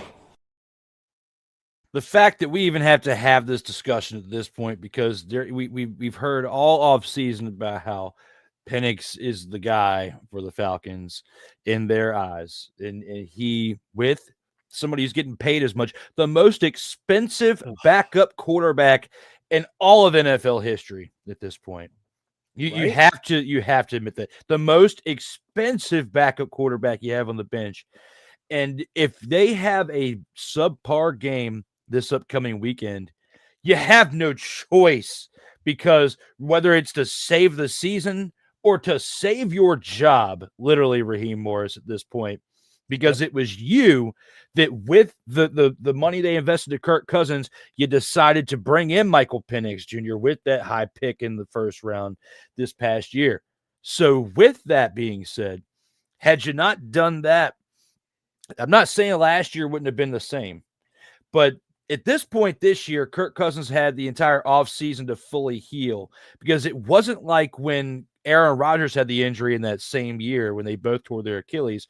Aaron Rodgers did at the beginning of the year, to where he was through the press, had a potential to come back at the end of that year if the Jets were in potential form to actually make a playoff run, which they weren't. But with that being said, Kirk Cousins got like the halfway through the season before his Achilles tore. And we saw how long it took Aaron Rodgers to get his feet back under him last year. It wasn't until like the last 3 or 4 weeks of the season where you started to see him play like Aaron Rodgers type play for somebody who's 40 years old. Okay. With a garbage team. I'm sorry, no offense. But none taken. They were who they were. Yes, and you know it, and I know it. Okay, that's just with all due respect. And we're seeing, Rodgers this year, who now has had a full year of recovering, and how he can actually look decent in certain moments, but he's not going to be Aaron Rodgers of 10 years ago or even 5 years ago when he had those back-to-back MVPs. Okay, now still a statue back there. You could argue, he's Tom Brady was more of a statue, I feel like, and he had a knee injury at the beginning. Well, I'd say he was 9 or 10 years into his career when he had it in like 2008, 2009. So this is 7, 8, 9 years he was in and had it. So yes, he was younger when it happened to him, but Kirk Cousins, my argument is younger than Aaron Rodgers. Okay. So now being a year fully removed of healing and you've had time on the bench where you're not getting hit, I feel like that the Falcons here, not just to save the season, but to save Raheem Morris's job for the next potential 2 or 3 years while you still have him under contract. Yeah. And you can develop Penix during that time. Look at what happened with Aaron Rodgers, who had 2 or 3 years behind Brett Favre to develop. Okay. Mahomes had a full year to develop behind what's his name? Alex Smith. And now you have what happened with him being a legend in the Super Bowl, winning 3 out of 5 appearances. So here and now, not saying all that's going to happen for Penix, but he needs more time to develop behind Kirk Cousins. And now that you have a fully healthy Kirk Cousins at the start of a season, which last year, looking at how he played, he was not fully healthy. And it took him a while. And he never did get his feet fully under him, which is why he got benched to begin with. So I feel like you give him a shot. I don't think that he had much of a shot going into this season to even compete for the number 1 spot because we were already hearing based on what Penix did in 3 games, even though it was kind of mediocre last year, he was the guy. So my selection, Michael Penix Jr., played like he had an S at the end. I said it. You heard it right here today on number 28. So, Mr. McCoffey, we now have one more thing left to do before the last thing to do, and that is go to the 2-minute drill.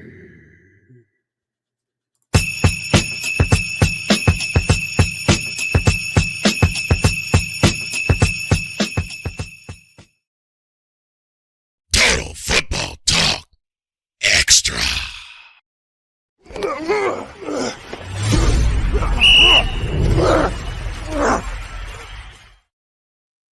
All right, real quick, we got 4 games. 4 games right here to talk about. One of them starting up right now between the Calgary Stampeders and the Montreal Alouettes. Will this game right here, Ryan, be the toilet bowl of the week?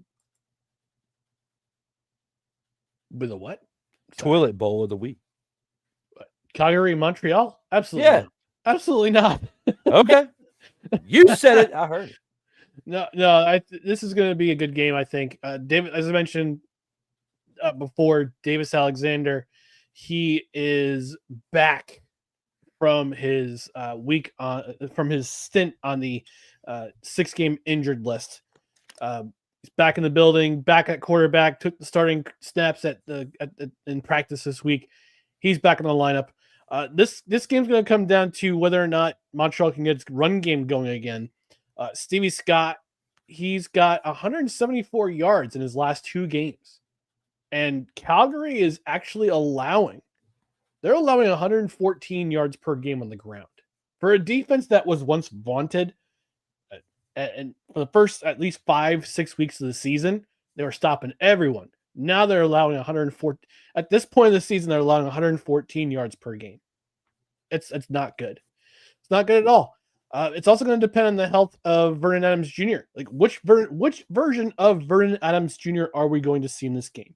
Are we going to see the one that has been playing pretty well over the course of this season, or we're going to see the version we saw last week where he threw two interceptions, and was a non-factor in their game against the BC Lions, and you have to bring in Logan Bonner as your quarterback. But I'm gonna make my predictions. It'll be a homer pick, but going with the Montreal Alouettes in this game. I think they'll win. I am going to agree with you based on what we saw from Calgary last week. I don't feel like they deserve to get the dub here, and I don't want them to, and I want you to. So I'm going with the Montreal Alouettes, a semi-homer pick for my choice in this game. Who's giving them the business?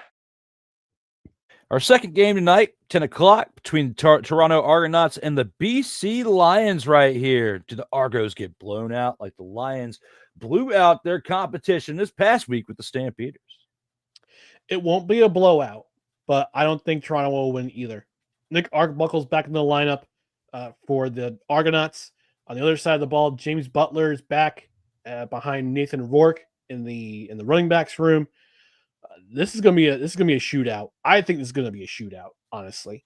And I think BC will be the victor at the end of this matchup, and they'll stay in pace with if they win this game and Calgary loses, BC's tied for second right now. They'll be tied for second. So lots of suspense going in the last 4 weeks of the season for each team. And like I said, I think with Arbuckle back in the lineup and James Butler on the other side of the ball for BC, don't expect a whole lot of defensive fireworks in this game unless BC repeats their performance from last week. I don't expect it, but I think it's gonna be a very close game. It's gonna be a high scoring game.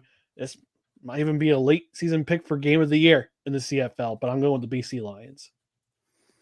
I love your take to the point that the Argos suck and the Lions are going to whoop that candy expletive. I'm going to side with you on this one too. I got the BC Lions.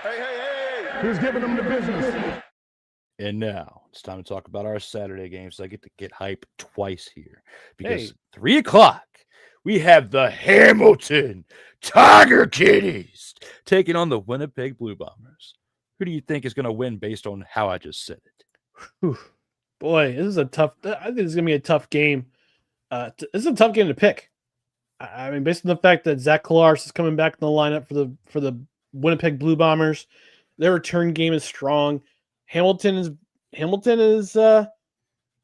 been among the most consistent teams in the league this year. It's going to be a tough environment. Winnipeg is always a tough play at home at Princess Auto Stadium, and they need to keep stacking wins. So I think the home crowd will give them an advantage. So I'm gonna take Winnipeg in this game. This will be the upset. Going with the upset of the week. Okay. I like that. I like that fire under your belly there, Ryan McCarthy, coming into this one saying you were going to come in and you got the home team winning. Well, I'm going to disagree with this one, and I'm going to say that the Hamilton Tiger Kitties are going to win this game because Bo Levi Mitchell is going to stand back there with that lefty magic, and he's going to sling the rock, and they're going to win this game by a total of 9 points. I don't know why it's going to be 9 points. I just have a feeling. I see a number, and the number's 9, and they're going to win by 9 in the same style and profile that Ric Flair would yell in the microphone. I'm going to do that right here for no apparent reason, just to do it anyway and say that the Hamilton Tiger Kitties are going to win this game right here. Who's giving them the business? And last but not least, for those of you out there who've been getting hype and have been waiting for me to say the name, it's coming right now. I still have to take a breath after saying all I just said before that. But for this last game, He got his hands on his knees. This is like something exhausting. Running's tough. That was Running's not for fat guys. Bro, it's not. Especially yelling. Yelling's like running because it's what it felt. Yelling's not for fat guys. Yes. Or it's not safe for fat people. But now as I head with the microphone, it is time to talk about the team known as the Saskatchewan Roughriders. As they take on the Edmonton Elks in this game Saturday, there. 7 o'clock. Who do you think I'm pulling for, and who do you have? Oh, I know who you're pulling for, so I'm going to be the. For the sake of debate. Yes, I brought it back for the sake of debate. I'm going to go with Edmonton, and there's a few reasons why. I know you're bracing yourself there. You okay? You smell toast? No! No, I got a few reasons why. Number one, Edmonton. We talked about this Edmonton Elks team. They a lot of these games they've come really close to winning, but they just can't seem to put it together. It's an inspired effort. They're gonna have, I think they've sold 30,000 seats for this game at Commonwealth Field. Their owner also just passed away, and they want to try their hardest to win this game. So there's a little bit of inspiration. You got the Cody Fajardo at quarterback, who's biggest inspiration for this team. It's going to be an inspired effort. So this is my biggest upset. I mean, I had Winnipeg as my upset special. This is really the authentic upset special. I'm taking the Elks. What?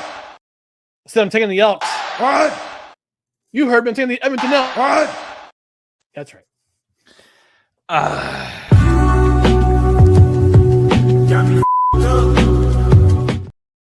This was a total surprise, motherfucker.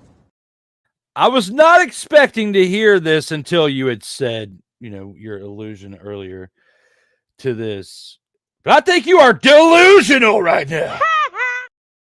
Because there's no way at the Saskatchewan Roughriders are going to lose this game to a 5-9 team in the Edmonton Elks. Now, yes, they have been playing pretty well throughout different points this year, especially very impressive in those 5 games that they have won.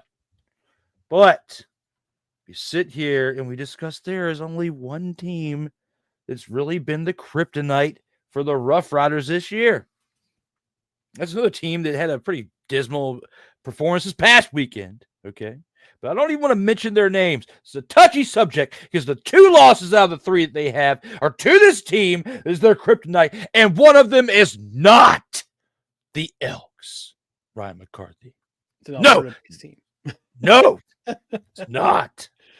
The 10-3 Saskatchewan Roughriders will be 11-3 after this Saturday's contest.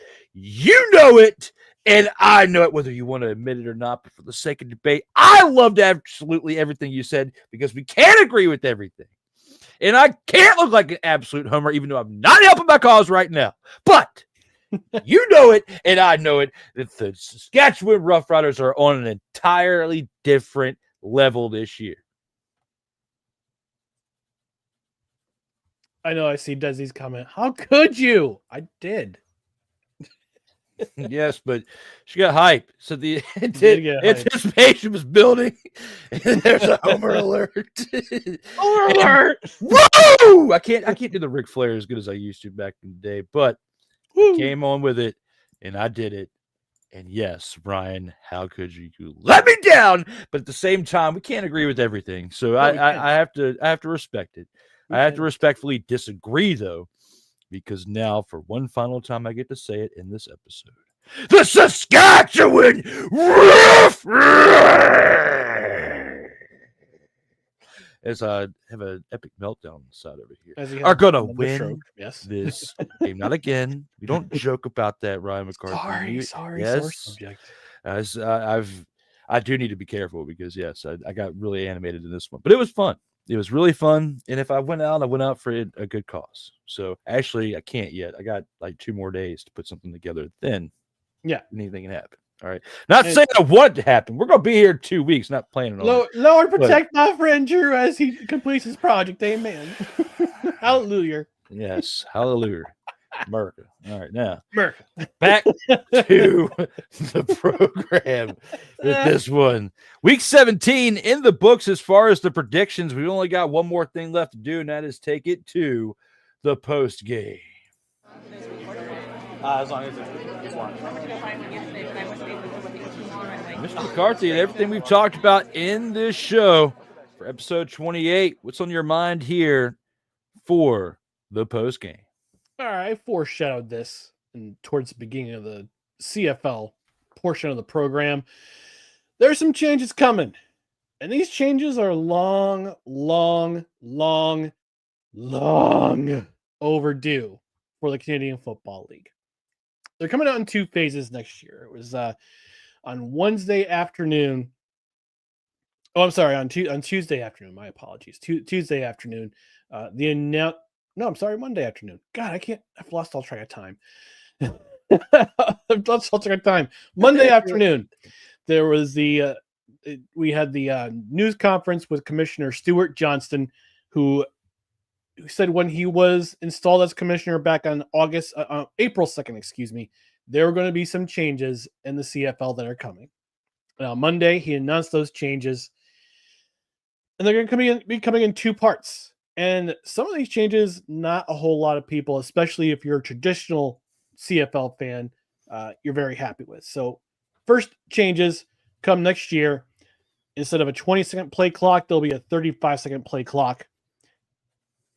Also, sideline benches, they will not be on the same side of the field anymore. They'll be on opposite sides of the field.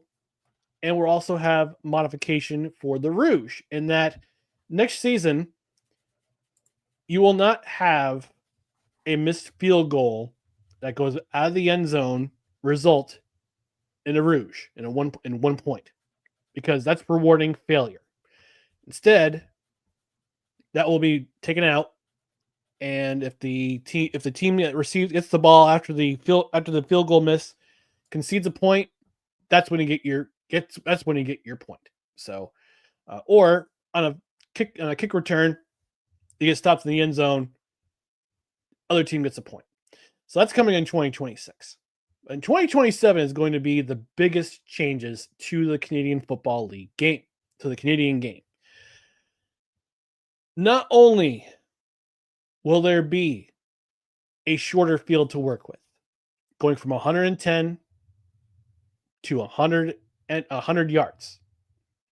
The end zones will also be 15 yards instead of 20 yards currently, because there are two teams that currently have odd dimensions for end zones, and they want to be more uniform. So at BMO Field in Toronto, you have 18-yard end zones because of the soccer field.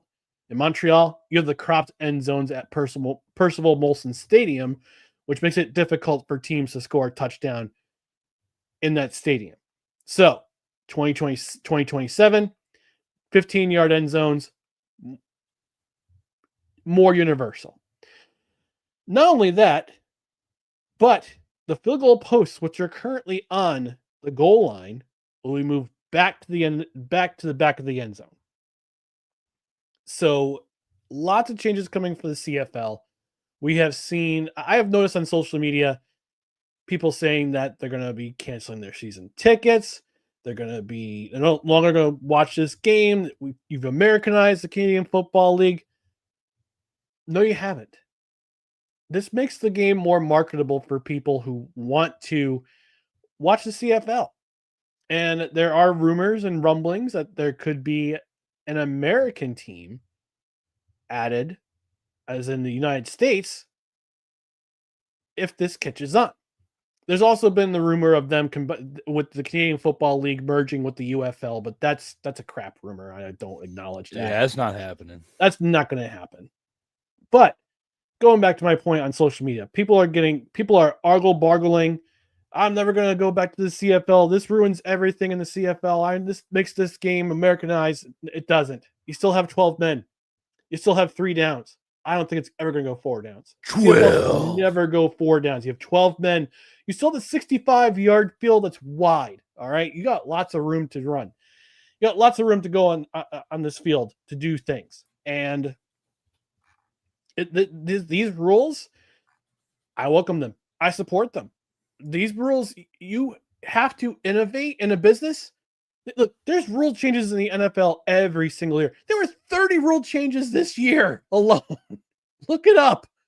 30 rule changes, and the NFL don't miss a beat. That's terrible. There's no complaining. You see in this, look at Major League Baseball. We're gonna have reviews next year with the robot for balls and strikes. Long overdue. Every league adapts to change except the CFL, and I don't understand why fans can't accept that change needs to happen or your league dies. Do you want your league to die? I don't want this league to die. I love this league. I love covering the CFL. I love being on this program every week for now going on 2 hours, over 2 hours, talking about the CFL. I love this league. I love following this league. I love I love chopping it up on social media with CFL fans in Canada or the United States. Yeah, change was inevitable. Accept these changes because they're going to make your league better. Going to make your league higher scoring, and hey, this might pave the way for expansion.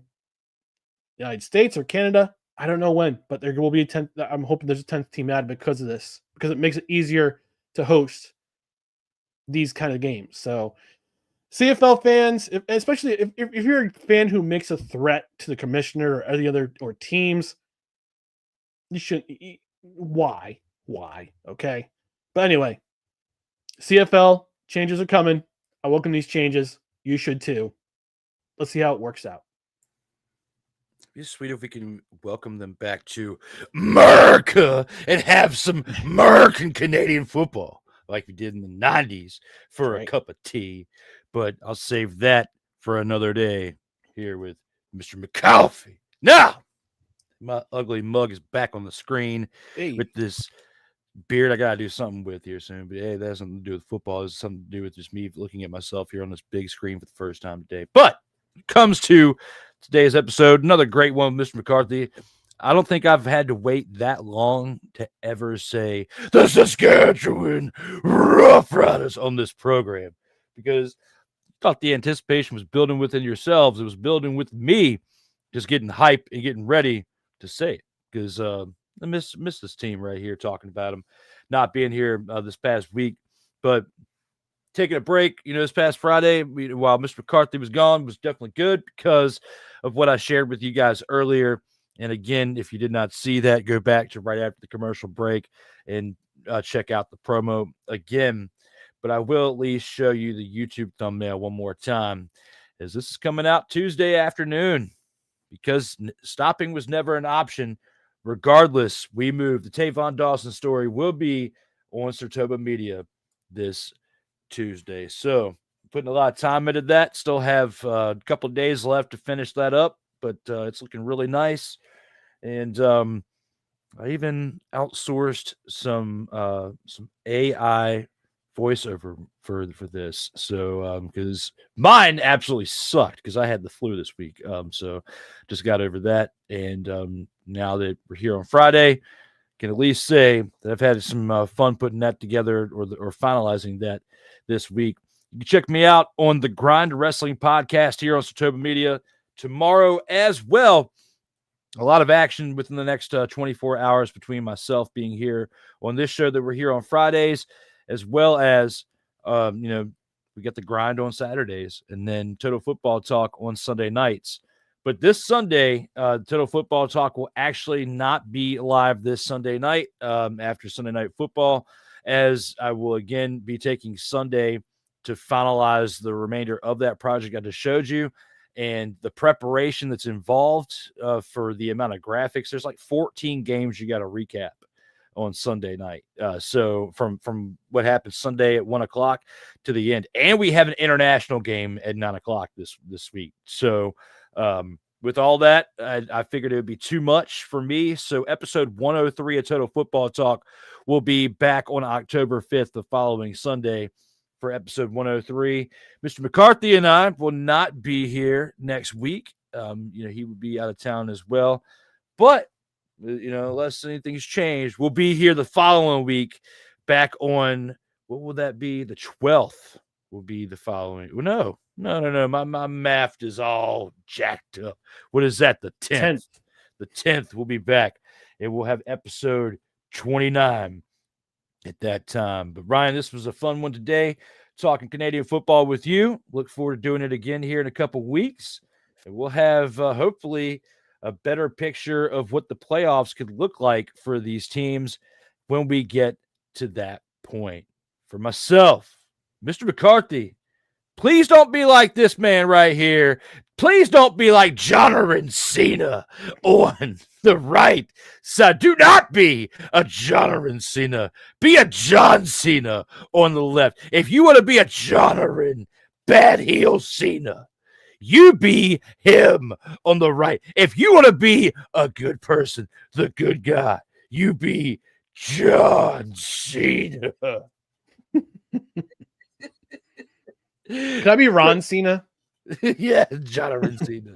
I'm Ron Cena. Ron Cena. I figure when they both, because you saw R-Truth have that bad heel run for like 7 minutes? For like two minutes? Yeah, for like 2 minutes. I morphed him into one to make him John Cena.